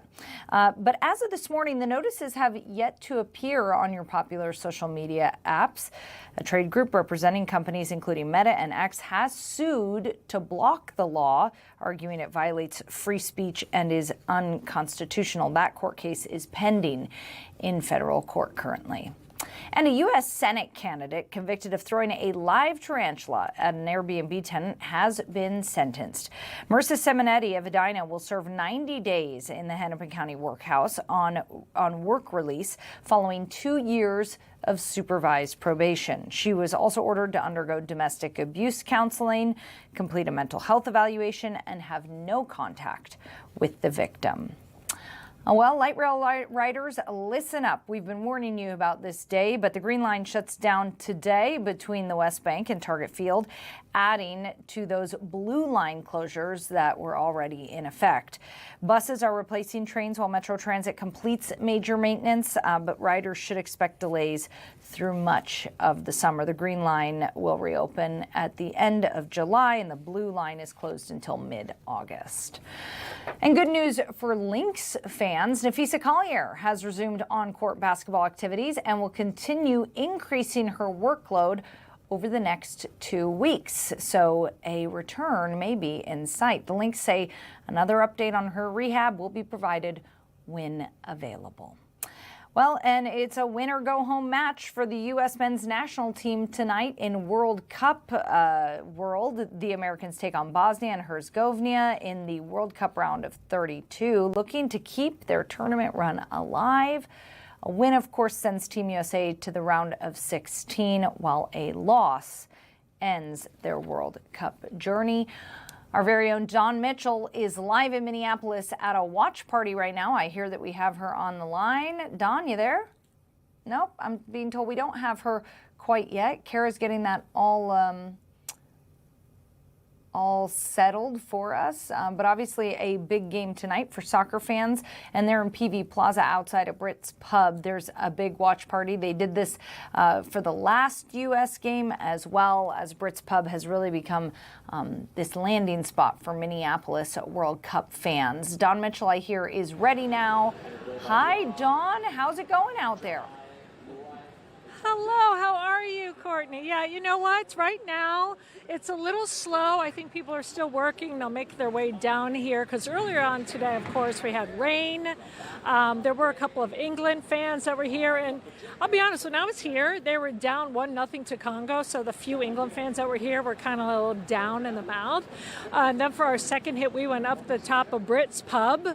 And they not only leveled the game up, then they went on to win. So all the people at Brits were great. So now they've emptied out. So we're kind of in that lull in between games. Senegal, of course, has a 1-0 lead right now, but it's pretty empty here at PV Plaza. So we're hoping that a lot of the Team USA fans after work will make their way down here because we're supposed to miss it. We got a couple clouds right now, but it's looking pretty nice out here so far. Well, and of course that game doesn't start until 7 p.m. So all the American fans, they're probably just resting up before the big game. Talk to me about their opponent. I mean, what are you expecting from this match tonight? You know, this is where it doesn't really matter because it's the knockout round. You know, you get to this far, it's a formidable opponent. So when you have Bosnia and hers, and when they get together, they have been pretty tight throughout this whole World Cup, so I think they're going to be evenly matched. The issue that I do have is that Team USA is a little bit banged up right now, so I'm hoping that they've had enough of a time this past week to kind of get their legs under them. Nothing major, but you know, just some bumps and bruises, but we've been hearing that they've been a little banged up this week, so health will come down to. Other than that, they're pretty well matched up, but Team USA just really has this groundswell going, as we know from the games going on, but it is the knockout round, Courtney. So it's like I was likening it to the game 7, you know, in any tournament. It's like you just kind of feel that intensity. So I'm sure we'll feel that tonight. Do you think they've got a home field advantage playing there in front of their own fans? You know, I think pretty much Team USA has kind of drawn off that this whole tournament. I mean, we have seen the crowds kind of come out. So you want to say yes in an effect. Maybe that first game, you know, they're still trying to get their legs under them. But now they know that the whole country's behind them. This World Cup is going so well. We're hearing from all the fans that come from Europe. They're just enjoying their experience. And we don't live kind of in this little silo. I think Team USA is hearing all that. So yes, for sure. They know they're going to have the home crowds behind them, so that can help buoy any team. So I'm hoping they get off to an early start. I know sometimes in soccer that's really hard, but hopefully they can get on to an early start, kind of allay those fears and see how far that they can go tonight. I'm hearing that Bosnia is considered kind of an underdog in this tournament. They did, let's see, they earned a draw against Canada and they defeated Qatar. So they are considered an underdog. This might not be an easy game. Well, when they're an underdog, they know what they can do. You know, you get that first taste of what it's like to get a win in the World Cup, just like we saw Congo early today. They had Britain and they had England on the ropes. So it's almost like the NCAA tournament, right? Where if you get the underdog that gets into it and a taste of success, and in this knockout round, anything can happen.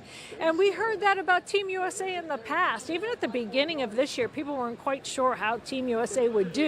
There's all these naysayers, but you just don't know how a team can gel. You get a little bit of success behind you and just how great a team can become. So you cannot overlook a team at this stage at all. It doesn't matter what their past is, doesn't matter what their history is, or if they're an underdog. If they get to this knockout round, they've made it through. So I think Team USA knows that. They know that this opponent is going to be their toughest yet. You have to look at it that way. And I'm bracing myself for a really good game. Advancing tonight would be a significant milestone. They've been in this position before, so why? Well, it's the World Cup.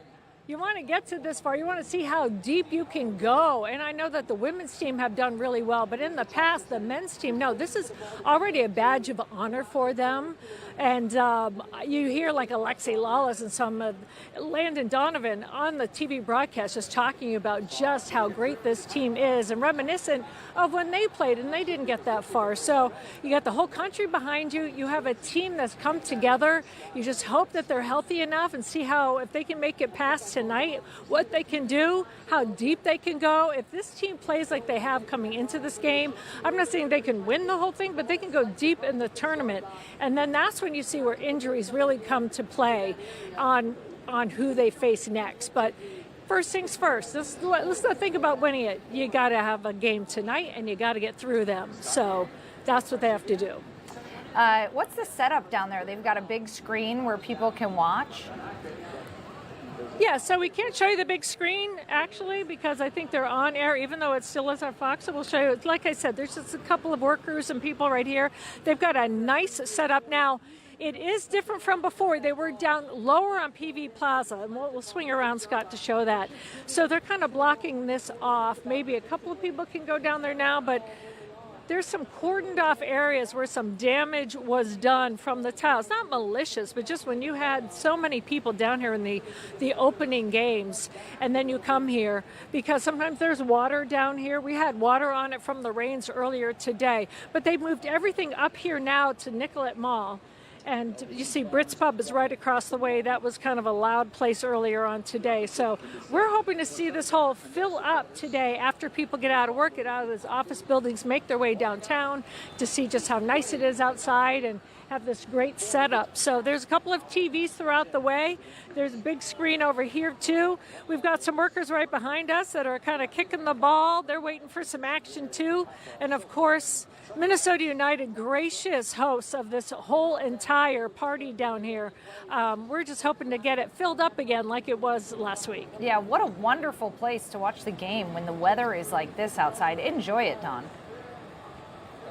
Thank you very much. And I just have to talk about the two women that we saw earlier on today.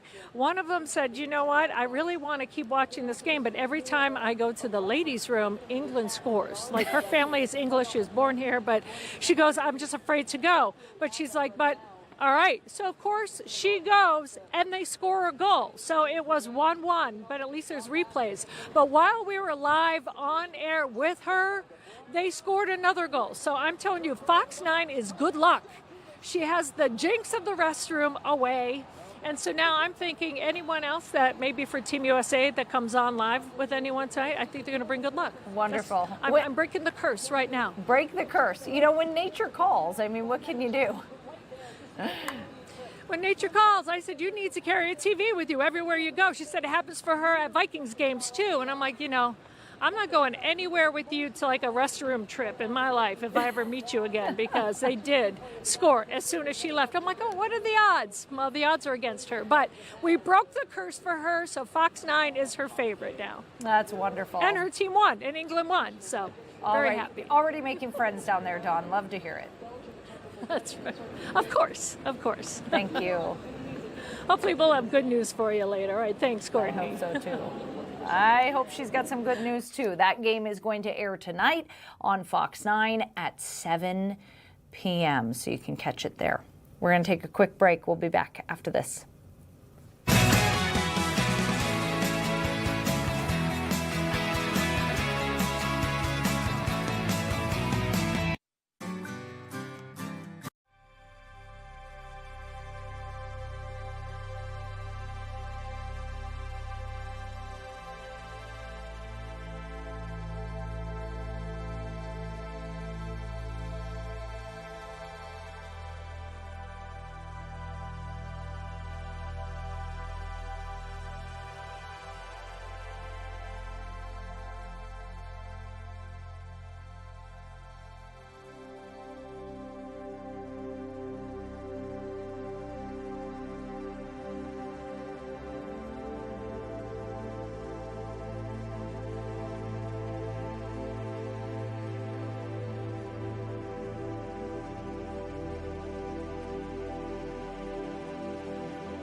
Welcome back. Well, concerts seem to be more expensive than ever these days, while at the same time, it seems artists can't sell out shows like they used to. To talk about this, we bring in Chris Riemenschneider, the Star Tribune's music critic. Chris, so good to have you on the show.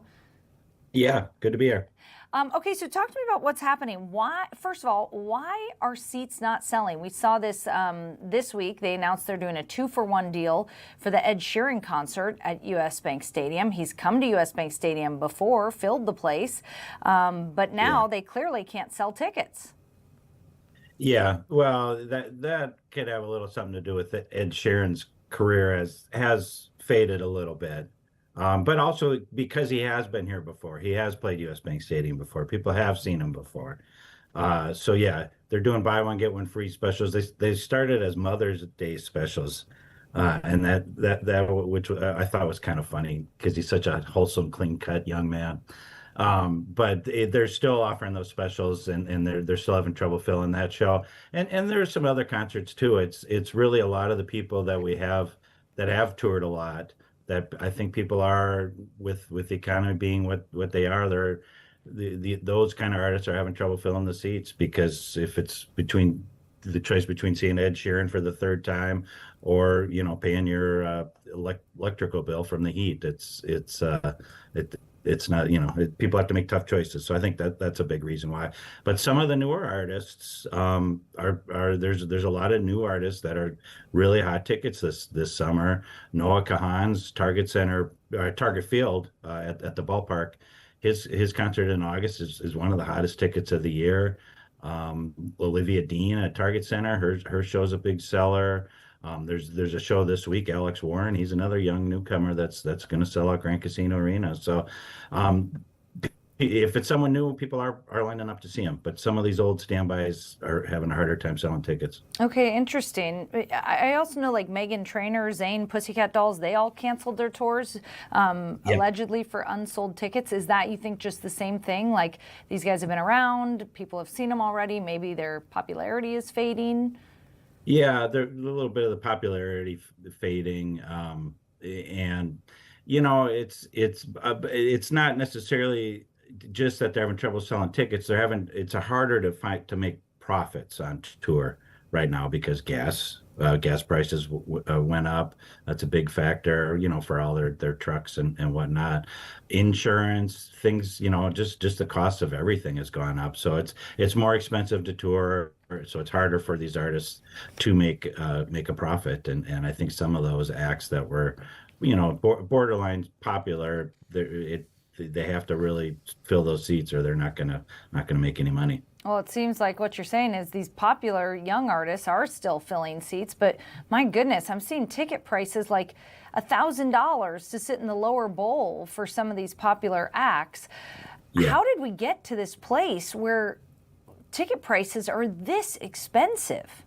Yeah, that's all Curtis. Well, not all, but big reason why is Live Nation, which is the big behemoth in the concert industry that owns Ticketmaster. They own, or they don't own, but they're running the new amphitheater here in the Twin Cities out in Shakopee. They more or less started dynamic pricing, basically the same pricing model as airlines. If a seat's going to be on an airplane is going to be a hot ticket, then they charge more for it, and that's what they started to do with concerts. And so yeah, some of these shows that are hot tickets, the prices go up because of that, and which is really sad for the fans, because those fans that just absolutely need to be there, yeah, they're ponying up and paying that kind of money. And there aren't any of those giant tours like Taylor Swift obviously isn't touring right now. She's getting married, or even the Olivia Rodrigo tour is going to be a huge one, and that's not coming here this year. I'm sure it'll be here next year, but we're not seeing too much of that kind of thing. But those are the kind of tours where people, namely in a lot of cases parents, are shelling out big bucks, and if the artists can get it, they're taking it. So these artists like Ed Sheeran or Meghan Trainor, who had tours planned, I mean, don't their people do analytics and consider, like, can you still fill a stadium? Yeah, well, in those cases where they're actually canceling the tour, they did do those analytics, and everything changed because of the economy, because of the gas prices, because of the war in Iran. So that really was a big factor of why they did wind up canceling. But Post Malone was another one, and he's still quite popular. But his tours, some of the shows went on sale, and they wound up canceling most of them. Yeah, it's yes, they're very careful. All these artists and their management are very careful about the numbers, but it isn't completely a science. There's things factor in that they can't plan for.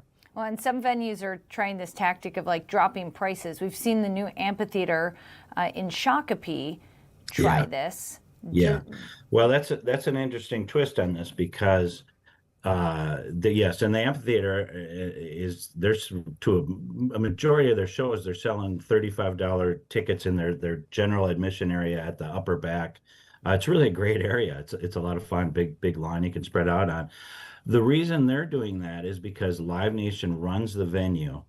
Live Nation thus they're not just making money off of the concert tickets, they're making money off of the concessions, off of the parking, off of everything you spend there. So when they own the venue, they have the objective of getting as many people in to the venue as possible, regardless of what they pay for a ticket. So if they're not making money on the front end with the concert tickets because they're selling them for 35 bucks, they're going to hit you up for a $20 beer and make money that way. I mean, talk to me about that. I'm hearing that beers at the new amphitheater, it's like, yeah, you can get a 4-pack of tickets for $99 to some of these shows right now, but you're paying $22 for a beer? Yeah. They are tall boys, or even some of them are even the 24-ounce cans, but the cocktails are like $23, $24. I mean, it's a big fancy place. I'm sure a lot of money was put into building it, and they have to make that money up somewhere, and that's a big part of where they do it. Now they're throwing out some cheap options, including they have $5 Rolling Rock cans of beer. But the trick is you have to find them because they're not on the menu, and you have to know which stand to go up to find them. Which it's the Plaza Grill, by the way, for those that are headed out there to the new amphitheater. But yeah, no, the concessions are when Live Nation is running the venue, it's a big way they make up the money that they're losing on concert tickets.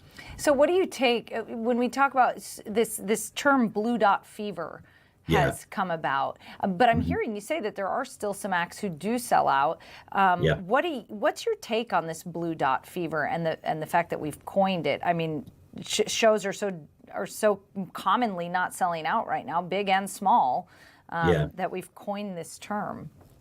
Yeah, no, that refers to if when you're buying your tickets online through Ticketmaster, they show you you can click on the seats that are empty, and those come up as blue, so that hence blue dot fever.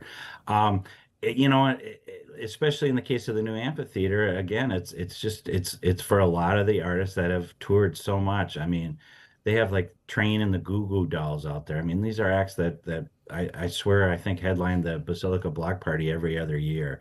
They've been to town so much. People are having a hard time getting excited to see these acts.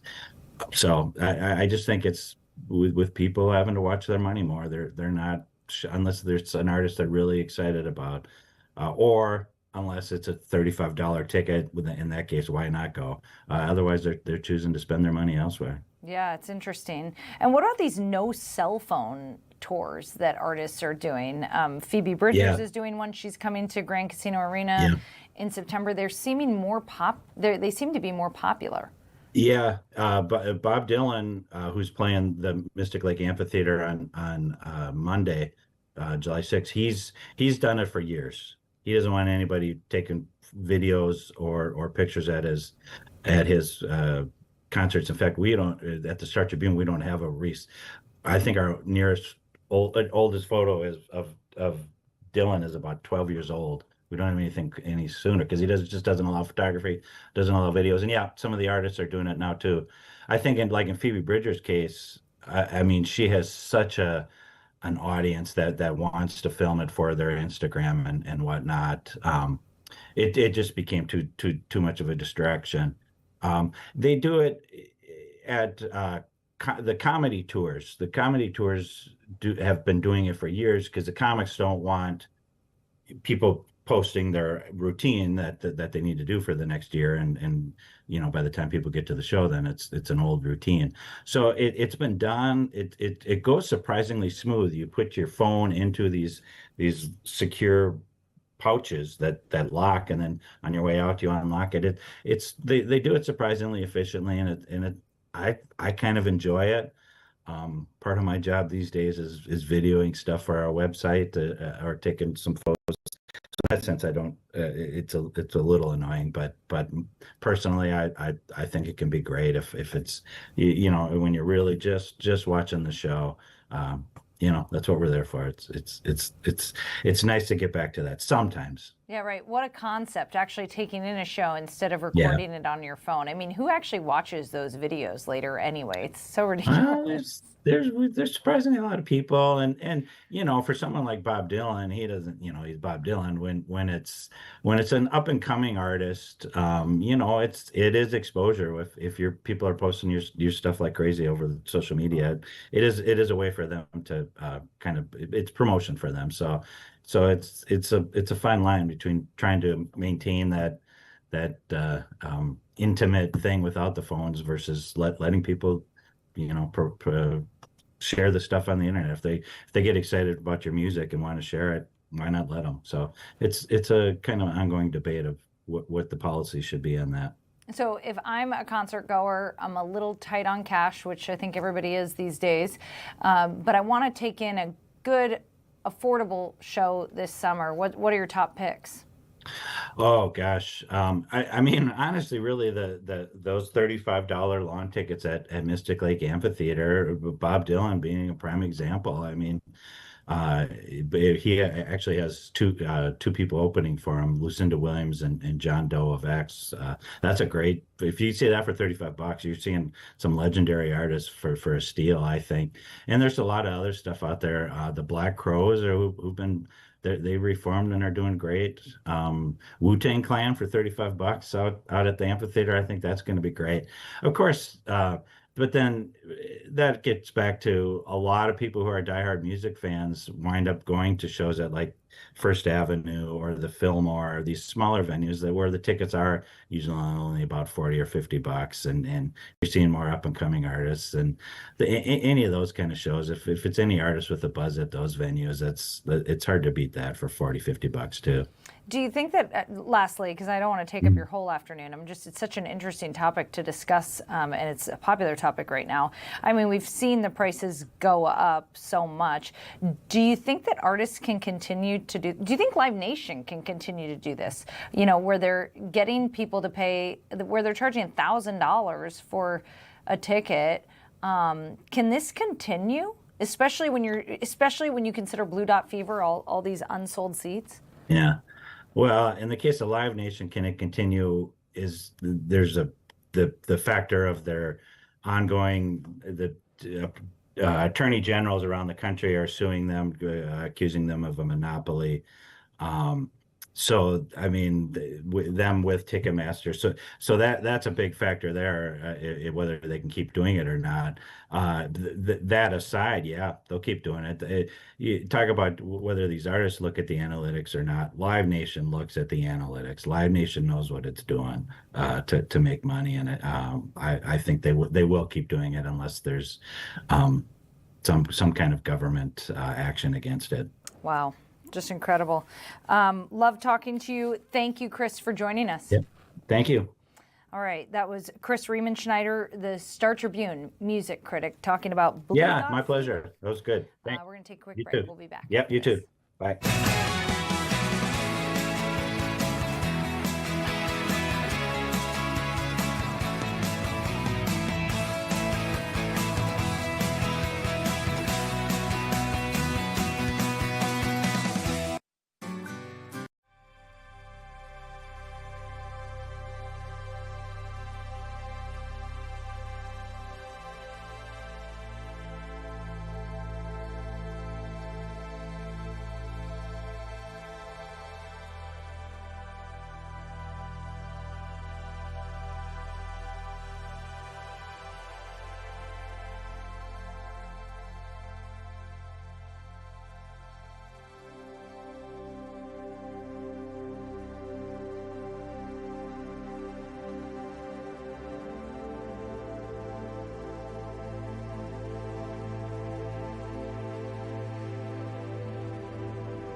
welcome back. Thanks for joining us here on Fox 9 All Day. Well, it has been a steamy week, hot and humid, and of course that means severe weather comes along. Jared Piepenberg joins me now. Jared, you've got some things that you've got your eye on, especially in southern Minnesota today.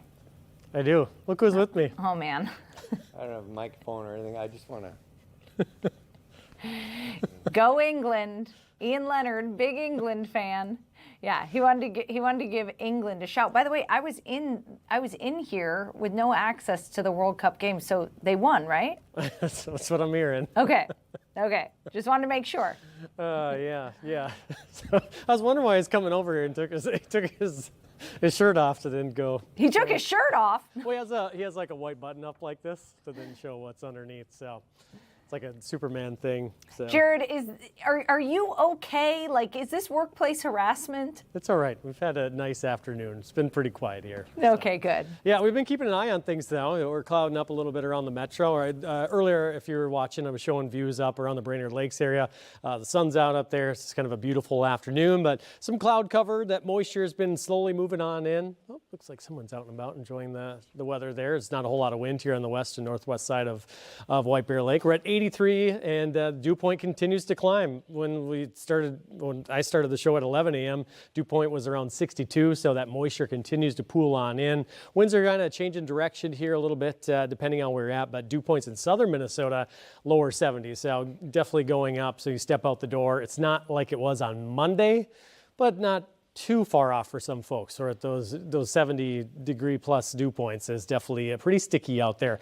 In terms of thunderstorms, we continue to monitor southern parts of Minnesota. Most of us are pretty dry, just a few showers basically down in southern parts of the state. Up in the north, over the past few hours, we had a few showers earlier. But you can see nothing's really happening at the moment. And zooming out, you see the activity is mainly in northern parts of Iowa, but other than those showers and maybe a couple of cracks of thunder, there isn't really a whole lot happening at the moment. So we're watching a few of those little isolated showers and thunder showers, and those are just basically just hovering near the border. So as we head throughout the afternoon there into the parts of the evening over the next few hours, there is still that potential for those thunderstorms to cross over the border. Still keeping an eye on things. The environment's just kind of favorable for some stronger thunderstorms down in southern parts of the state. There's been hints of just isolated thunder showers up in northern parts of Minnesota for cabin goers that may have a minor interruption, but the best potential still out there for any strong thunderstorms or muscular storms going into that severe potential. We'll just kind of hover near that border with Iowa. For the metro, can't rule it out, stay sky aware, but everything is just kind of leaning towards staying farther down toward the south. And then overnight tonight, we still may have some activity near the border with Iowa as well. Heading into Thursday, looks like a beautiful lake day is what I would say. Plenty of sunshine out there for tomorrow. Things break down a little bit late in the day. We'll be tracking the potential for thunderstorms and potential of severe weather again for late Thursday. Most of the day will stay dry, but just stay skyware again for the later part of Thursday into Thursday night. It looks like some unorganized activity cruising through the area Thursday night into Friday morning. So Friday morning, a few rumbles to wake up to, and then the later half of Friday looking pretty good right now. All right, that risk of severe weather is still out there. We're still watching and monitoring southern parts of Minnesota for any storms to fire up around that area. And again, the potential for strong wind gusts, some larger hail, some heavier downpours, and isolated tornadoes can't be ruled out. The Twin Cities, I would say, is the chances out there, but we're kind of on the northern tier. A lot of this activity will likely stay closer to the border with Iowa. If you're tuned in from southern parts of Minnesota, just be aware that things could change up for you before we finish out the day. So right now we're in the lower 80s around the Twin Cities. So we may gain a degree or two or just kind of hover about where we're at. The dew points have been going up. It's muggy. That risk of severe weather is out there before we close out the day. Your Thursday, plenty of sunshine. It looks like an awesome day to be swimming or being in the lake or doing something around a pool or sprinkler or slip and slide, a splash pad. If you're working tomorrow, good day to be in the AC.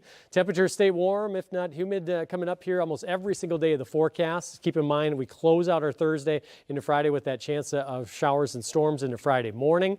Your Saturday forecast for the 4th, there is a chance of just kind of off and on chances of showers and storms spread across the state. As we inch closer, we'll be able to narrow that down of how that's really shaping up. But right now, just looks unsettled. So some folks will probably have their day interrupted at times here and there. The rest of the forecast Sunday onward, mid and upper 80s, warm overnight lows. If you're camping this weekend and you don't have AC and you're going to be in the tent, just know that there will be a few shower and thunderstorm chances over the holiday weekend, and also it's going to be humid, so it's probably going to be pretty sticky out there for any tenting going on. But in terms of severe weather right now, Courtney, it's non-existent. But still, we're monitoring southern Minnesota just in case something does start to pop up. All right, great. And a lot of eyes are on that Saturday forecast. Lots of fireworks displays are depending on no rain. I know. So there's a chance out there across the state. So hopefully there'll be few and far between, but we'll narrow that down when we get a little closer. All right, great. Thank you, Jared. Appreciate you. All right, in other news today, big sports moves happening. Mike Conley will not be returning to the Timberwolves. He'll be going to the Boston Celtics. The free agent is expected to go to Boston. You'll remember that Conley was traded during the middle of last season, then returned to help the Wolves in the playoffs. Listen, he's great for the locker room. I think many people would say that, many fans, even the Timberwolves front office would say that. But the fact of the matter is, he is not a lead scorer. He averaged a career low 4.5 points in 18 minutes in 54 games for the Timberwolves this past season. But he does become the 14th player in the NBA history to reach 20 seasons. So Kara Savage, producer Kara Savage, I mean, that's an accomplishment in itself to make it. I think he's 38, 39 years old. That's amazing. Yeah, it's amazing. I mean, I remember last season when he was gone and then he came back.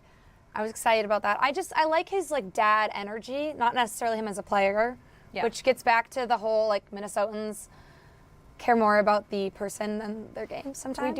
We do. It's like he wasn't a high scorer, wasn't really worth the money, so they let him go. And apparently he actually had a handful of offers that he was considering, and he was the one who chose. So it sounds like he had options. Yeah. So good for him. Good for you. Yeah. Shout out. Shout out to you. And then other big news today in the basketball world, Nafisa Collier is returning to practice. So she's resumed on-court basketball activities. She had surgery on not one, but both ankles in the offseason. So most people didn't expect that she would be back at all this season. So it's good news that she's back. And honestly, the Lynx are killing it right now. So that I would have to imagine that's given her a little more time to recover. There's no rush for her to get back on the court, but yeah. I mean, they were saying about a month ago that she was going to be back in June, I believe. And so it's kind of been an ongoing thing of when is it going to happen? So we've kind of expected this, but she's supposed to play in Friday night's game, I believe. And I'm sure she's eager, but it's when the team's doing so well, it's kind of nice that there's no pressure. Because if they were middle of the pack, then I think that there'd be more pressure on her to get better quicker. Yeah. But you don't want to mess with ankles. Olivia Miles has stepped up to the plate, so. Oh, I mean, they're playing. I don't think this is going on a limb to say this. They're playing better than people expected they would play this season, because everyone was just thought, well, Nafisa's out, so it's done. The season is over, and not true. Like you said, Miles has stepped up. It's been fun to watch. So, but I think WNBA fans in general are just excited to see Nafisa come back. So for sure, I'm sure her teammates are excited to have her come back. Yeah. So. Okay, you don't have much to say about basketball, Kara, but I know. No, I don't. I know you're going to have a lot to say about this. Some big news from the Wild. Yeah. It looks like Zuccarello is moving on. He has signed a deal with the LA Kings. So he's signed a 1-year, $1 million deal with the Los Angeles Kings. So he will be leaving the Wild. Yes. Yeah. I mean, I was sad about this more so for the fact of I love him and Kaprizov's duo. I love their dynamic. It's just cute. They had a very cute friendship, but insiders have been reporting that this relationship between the Wild and him have been fractured for a while. He's 38 years old. Yeah. So I think that the Wild, I hate to say it, but athletes have an expiration date, and I think the Wild is probably looking at him going, okay, yeah, he's a great player. I mean, he tallied 54 points in 59 games last season, plus another 9 points in 8 playoff games. So this guy is a powerhouse, but he's 38 years old, so maybe they think, I don't know, he's not in it for the long haul. So yeah. I mean, I'm excited. I think I'm also excited though to see how Kaprizov plays with younger players. I mean, we have a pretty young team, ish, and so I think this will be good for him. Do you think he'll find a new buddy? I hope so. I hope so too. Yeah. Like they had a really cute relationship. They did, and like also there was a whole thing in playoffs when Zuki was out. It was like we need him back for Kaprizov because Kaprizov wasn't quite stepping up to the plate. So then once he came back, Kaprizov had an incredible game, and so. But I do think that we need to get over it. Yeah, you know? I mean, listen, that's the reporting that I'm reading. Part of the Wild's issue with Zuccarello not wanting to bring him back was that they felt that Kaprizov became too reliant on his good friend. Yeah, I mean, he needs to learn to play with the young guys. Yeah, not the old guys. What's wrong with, you know what? What's wrong with people in their late 30s, Kara? I never said that. You're the one who said expiration date. I'm so sensitive. I'm getting targeted for a lot of perimenopausal content on social media, so I'm feeling very just sensitive about age comments these days, okay? Even when it's like a professional athlete. Look at this. Mike Conley's upper 30s, Zuccarello's upper 30s, but yeah, anyway, I know sad day for Minnesota Wild fans. Yes. So sorry to report that, but It's at been least a sad few weeks for Minnesota sports, but we'll get over it. I know, Naz Reid too. It's like, how much can we take, Kara? I know. We'll get over it. I don't know. I'm still not over Naz Reid. We just need LeBron. That is something we didn't talk about. Did you see the governor tweeted at LeBron? He said, like, he screenshotted an article about how Minnesota is ranked this amazing place to live, and he tagged LeBron James. Yeah. But I mean, like, shoot your shot, You have Governor. to, yeah. Shoot your shot, Walls. Someone's got to do it. I mean, come on. I love that Timmy just went and put it out there. Oh, yeah. Put it out there. Reports are reporting that LeBron's probably going to the Warriors, so I think that's out of the picture. But, all right. We can dream. We can dream. We're going to go to a quick break. We'll be back after this.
Welcome back. Well, the 4th of July is one of the busiest travel weekends of the year, and it's also one of the biggest weekends for unauthorized parties at short-term rentals. To help prevent that, Airbnb is once again activating its anti-party technology. Vincent Ferlici from Airbnb joins us now with the details. Vincent, thanks for joining me. It's a pleasure to be here. So tell me, people love to party in your rentals, and you guys don't like that. No, we've had a global party ban since 2017, and what we do is we make sure that we're using technology for special weekends like July 4th, Memorial Day, and Halloween, so that if people try to do a booking on Airbnb that looks suspicious, our AI tools will see it in real time and block that listing from ever happening, or redirect someone to alternative bookings. So why is 4th of July a target date for you guys? Well, first and foremost, 850,000 people visited Minnesota last year to stay with an Airbnb host, half of which were Minnesotans staying with Minnesotans. And only about 0.7% of any of those stays ever turned into a report of a disturbance. But that's not enough for us. We want to make sure that on weekends where people like to gather, that we are doing all that we can to make sure that people are not using accommodations for the wrong reasons. Makes sense. You're using AI technology to screen these reservations. How does it work? So what happens is when you're looking for a booking, the Airbnb app will know, of course, where you live, because you've told us as part of your registration where you live. And I'm proud that Airbnb is the only platform that does identification and background checks. So we know a lot about you before you start searching. And let's say you lived in Wayzata and you were looking for a 10-bedroom home just maybe a few miles away in Minneapolis, and for one night, and you told us that you had 2 guests. All of that information, as well as your reviews in the past, tell our technology what might be going on. And if all those things add up to looking like this might be a disruptive party, we'll stop it from happening before any transaction takes place. So how do you make sure that like a family or a group of friends who doesn't plan to have an unruly party isn't blocked and caught up in this AI technology? Well, first, the average stay in Minnesota is about 4 people, and that is a family, and they're looking for 2-3 bedrooms. So it really has to do with the combination of how many people that you're going to bring, as well as how many bedrooms are in the home. And again, your background on your reviews and what people have said about you in the past. So what about people who book and say, oh, it's going to be 4 of us, and then all of a sudden, 50 people show up? Is there any way to know that that's coming? I don't want you to give away all your secrets with your AI technology, but I'm sure you have plenty of people who book and say, oh yeah, it's just 4 of us, and it's really not. Well, like I said, again, only less than 0.1% of all the stays in Minnesota last year were reported to either law enforcement or to our neighborhood hotline that there was a disturbance. So it's a rare situation, but we want to make sure it's as rare as possible. The reality is that the terms and conditions of Airbnb say that unless you are a guest as a part of the reservation, you shouldn't be in the listing in the first place. There's no problem with a family of 8 or 10 people staying in a place that has 4 or 5 bedrooms, but there are ways that those could turn into a bad situation. So we want to make sure that all the technology takes a special look. And again, we turn this extra filter on just for these holiday weekends, just to make sure that in those situations where people traditionally want to gather, that people aren't booking a house for the wrong reasons. So if someone is flagged, what happens next? Are they just blocked from future reservations? Do you rebook them? What happens to those people who are flagged? Well, first, we would suggest, first of all, they would not be able to do that transaction, and we'll say that the transaction is not able to be completed. And then we would suggest other accommodations that met what they were looking for. So if you were looking for a home in a certain area for 4 people, we would suggest a home for 4 people, not a mansion with 14 bedrooms. Do you have any data to show that this AI technology has been successful? Yeah, proud to say that last 4th of July, when we had this technology turned on, we deterred 30 people that we believed were trying to book a house for a party from ever booking it. And we also did it for Memorial Day and stopped about the same amount of people. Beyond this technology, what does Airbnb have in place to prevent people from hosting parties at these homes?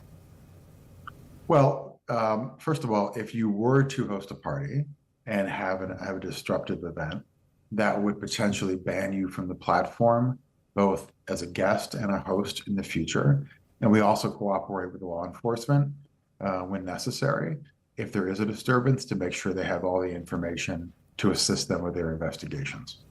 What advice do you give to travelers who maybe are looking at renting a last-minute place this weekend? You know, maybe they want to head up to the cabin. What's your best advice for making a booking on this holiday weekend through Airbnb? Well, I would say that one of the great things is that we just launched Airbnb Hotels, which has a lot of great independent hotels. So when you're searching for a place, if you wanted to go up north, go to the lakes, go on the top of the app and look at clicking any type of listing, a home, a hotel, and of course we've got our creative listings like RVs and yurts and tents. Widen your scope about the adventure that you want to have. And also when you're searching, if you want to be in a certain town, just go to the map and kind of search out a little bit. And sometimes listings will pop up 5, 10, 15 miles away that you may not have ever thought of staying in. One of the great things about Airbnb is we disperse tourism beyond the typical places. So let's say somebody wanted to go to Duluth. Why not look, just an hour north in Virginia or other places and try to explore some new places by just opening that map up a little bit. That might give you a more affordable and a wider array of inventory. Great advice. Vincent Ferlici from Airbnb, appreciate you joining us. Thank you very much. And the bottom line there is don't host a party at your short-term rental. They will catch you. We're going to take a quick break. We'll be back with more after this.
welcome back. This is the part of the show where we look at what is trending across social media today in a segment that we like to call, Wait, What's Happening?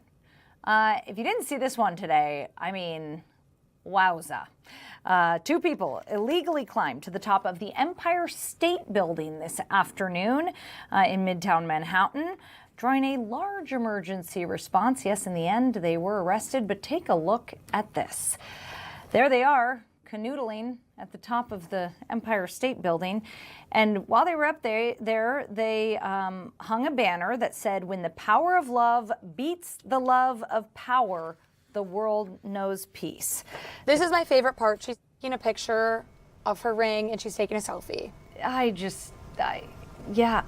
I'm getting sick just watching this. I mean, like, wow. Clearly you can see that they dressed in all black. They wore masks. I think she was wearing like a Catwoman hat at one point. That was interesting. But it turned into a marriage proposal. As Kara just mentioned, she was taking a picture with her ring, with the male climber there dropping to his knee and asking his girlfriend to marry him. By the way, these two were featured in a Netflix documentary series all about their love of climbing. I can't even look at the video. I'm getting dizzy. It makes me dizzy to watch. Just so you know, Kara, up there where the antenna is, that is 1,400 feet in the air, and I do not see any cords attached to these people. No. So I guess till death do they part. Yes, and I saw on her Instagram, this seems to be something that they do often. Yeah, like I said, they were featured in a Netflix documentary series all about their climbing and their love. Yep. So this is what they do. And obviously unauthorized climbs of the Empire State Building are extremely rare because of the intense security measures at the building. Somehow these two got through. I can't wait to hear the story of how they actually got through security. Wow. And then it obviously disrupted, like if you were hoping to do a tour there at the Empire State Building today. Right. Unfortunately, you were out of luck because they had to stop all of that for a while. The law enforcement did climb up the antenna and actually arrest these two. So They were arrested, yeah. they will be facing Felony criminal charges is what I'm hearing. Felony charges. Okay, and Was it worth it for the proposal? Was it? Yeah, I don't know. This just, maybe this is just setting a new standard for proposals. You got to climb to the top of the...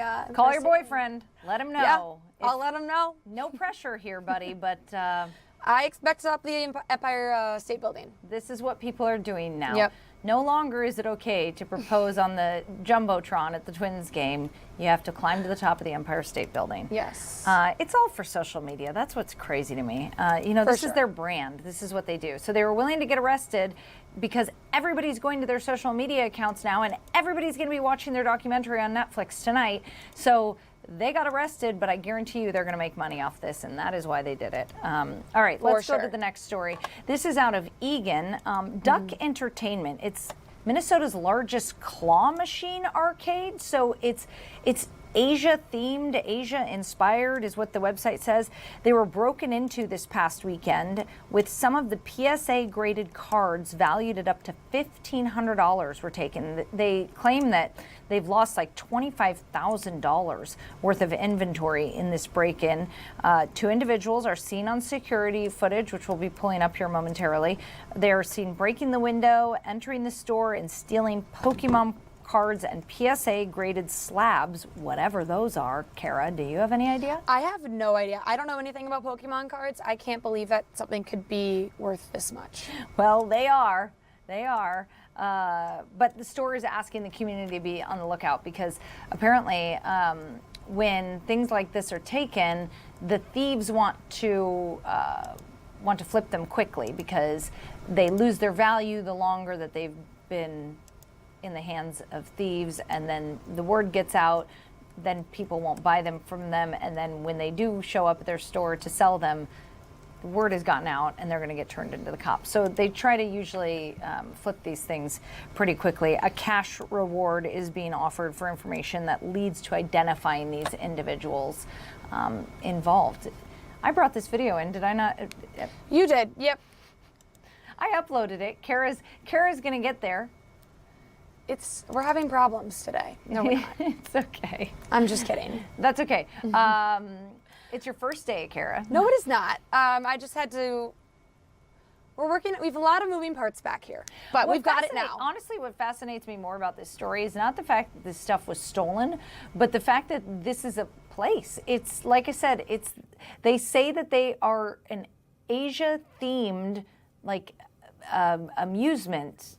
Arcade, I guess is the proper term. So there's all kinds of claw machines there. It's like a store full of claw machines. And then they also serve boba tea and some kind of special Asian slushy. So, so I guess that would explain all the Pokemon because Pokemon originated in Asia. So based off of the video, it just looks like these guys just ran in and I mean, I don't know. They didn't even try to hide from cameras or anything. Well, I was kind of surprised they came in. They don't appear to have like a hammer or anything. No. They're just like using their elbow. Like, so was this just an unplanned attack? I can't imagine so, because whoever does this has to know the worth of those cards. So right, and I wonder how they knew like which ones were the most expensive. Yeah. I mean, and I understand that this is a whole thing that a lot of people are really into, and so people understand the worth of these things, but I do not understand this world at all, so I have no idea. Well, if those cards are still in the thieves' hands is the big question, because usually, like I said, they want to turn these things pretty quickly. So I would imagine that they are they're trying to get rid of these cards pretty quickly.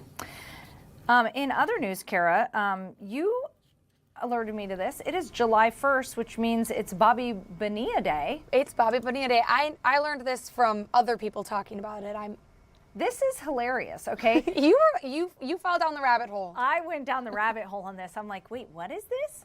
What? This seems like the worst business move in all of history, and apparently, like the Mets get a lot of flack for this. I'm sure they do. I mean, it doesn't make any sense to me. Everyone says it made sense at the time. Okay, so in 2000, the Mets owed Bobby Bonilla, a player, about $5.9 million after releasing him. Instead of paying him immediately, they negotiated a deferred payment deal. So they started paying him in 2011 and continue giving him $1.1 million every July 1st through 2035. So do the math on that.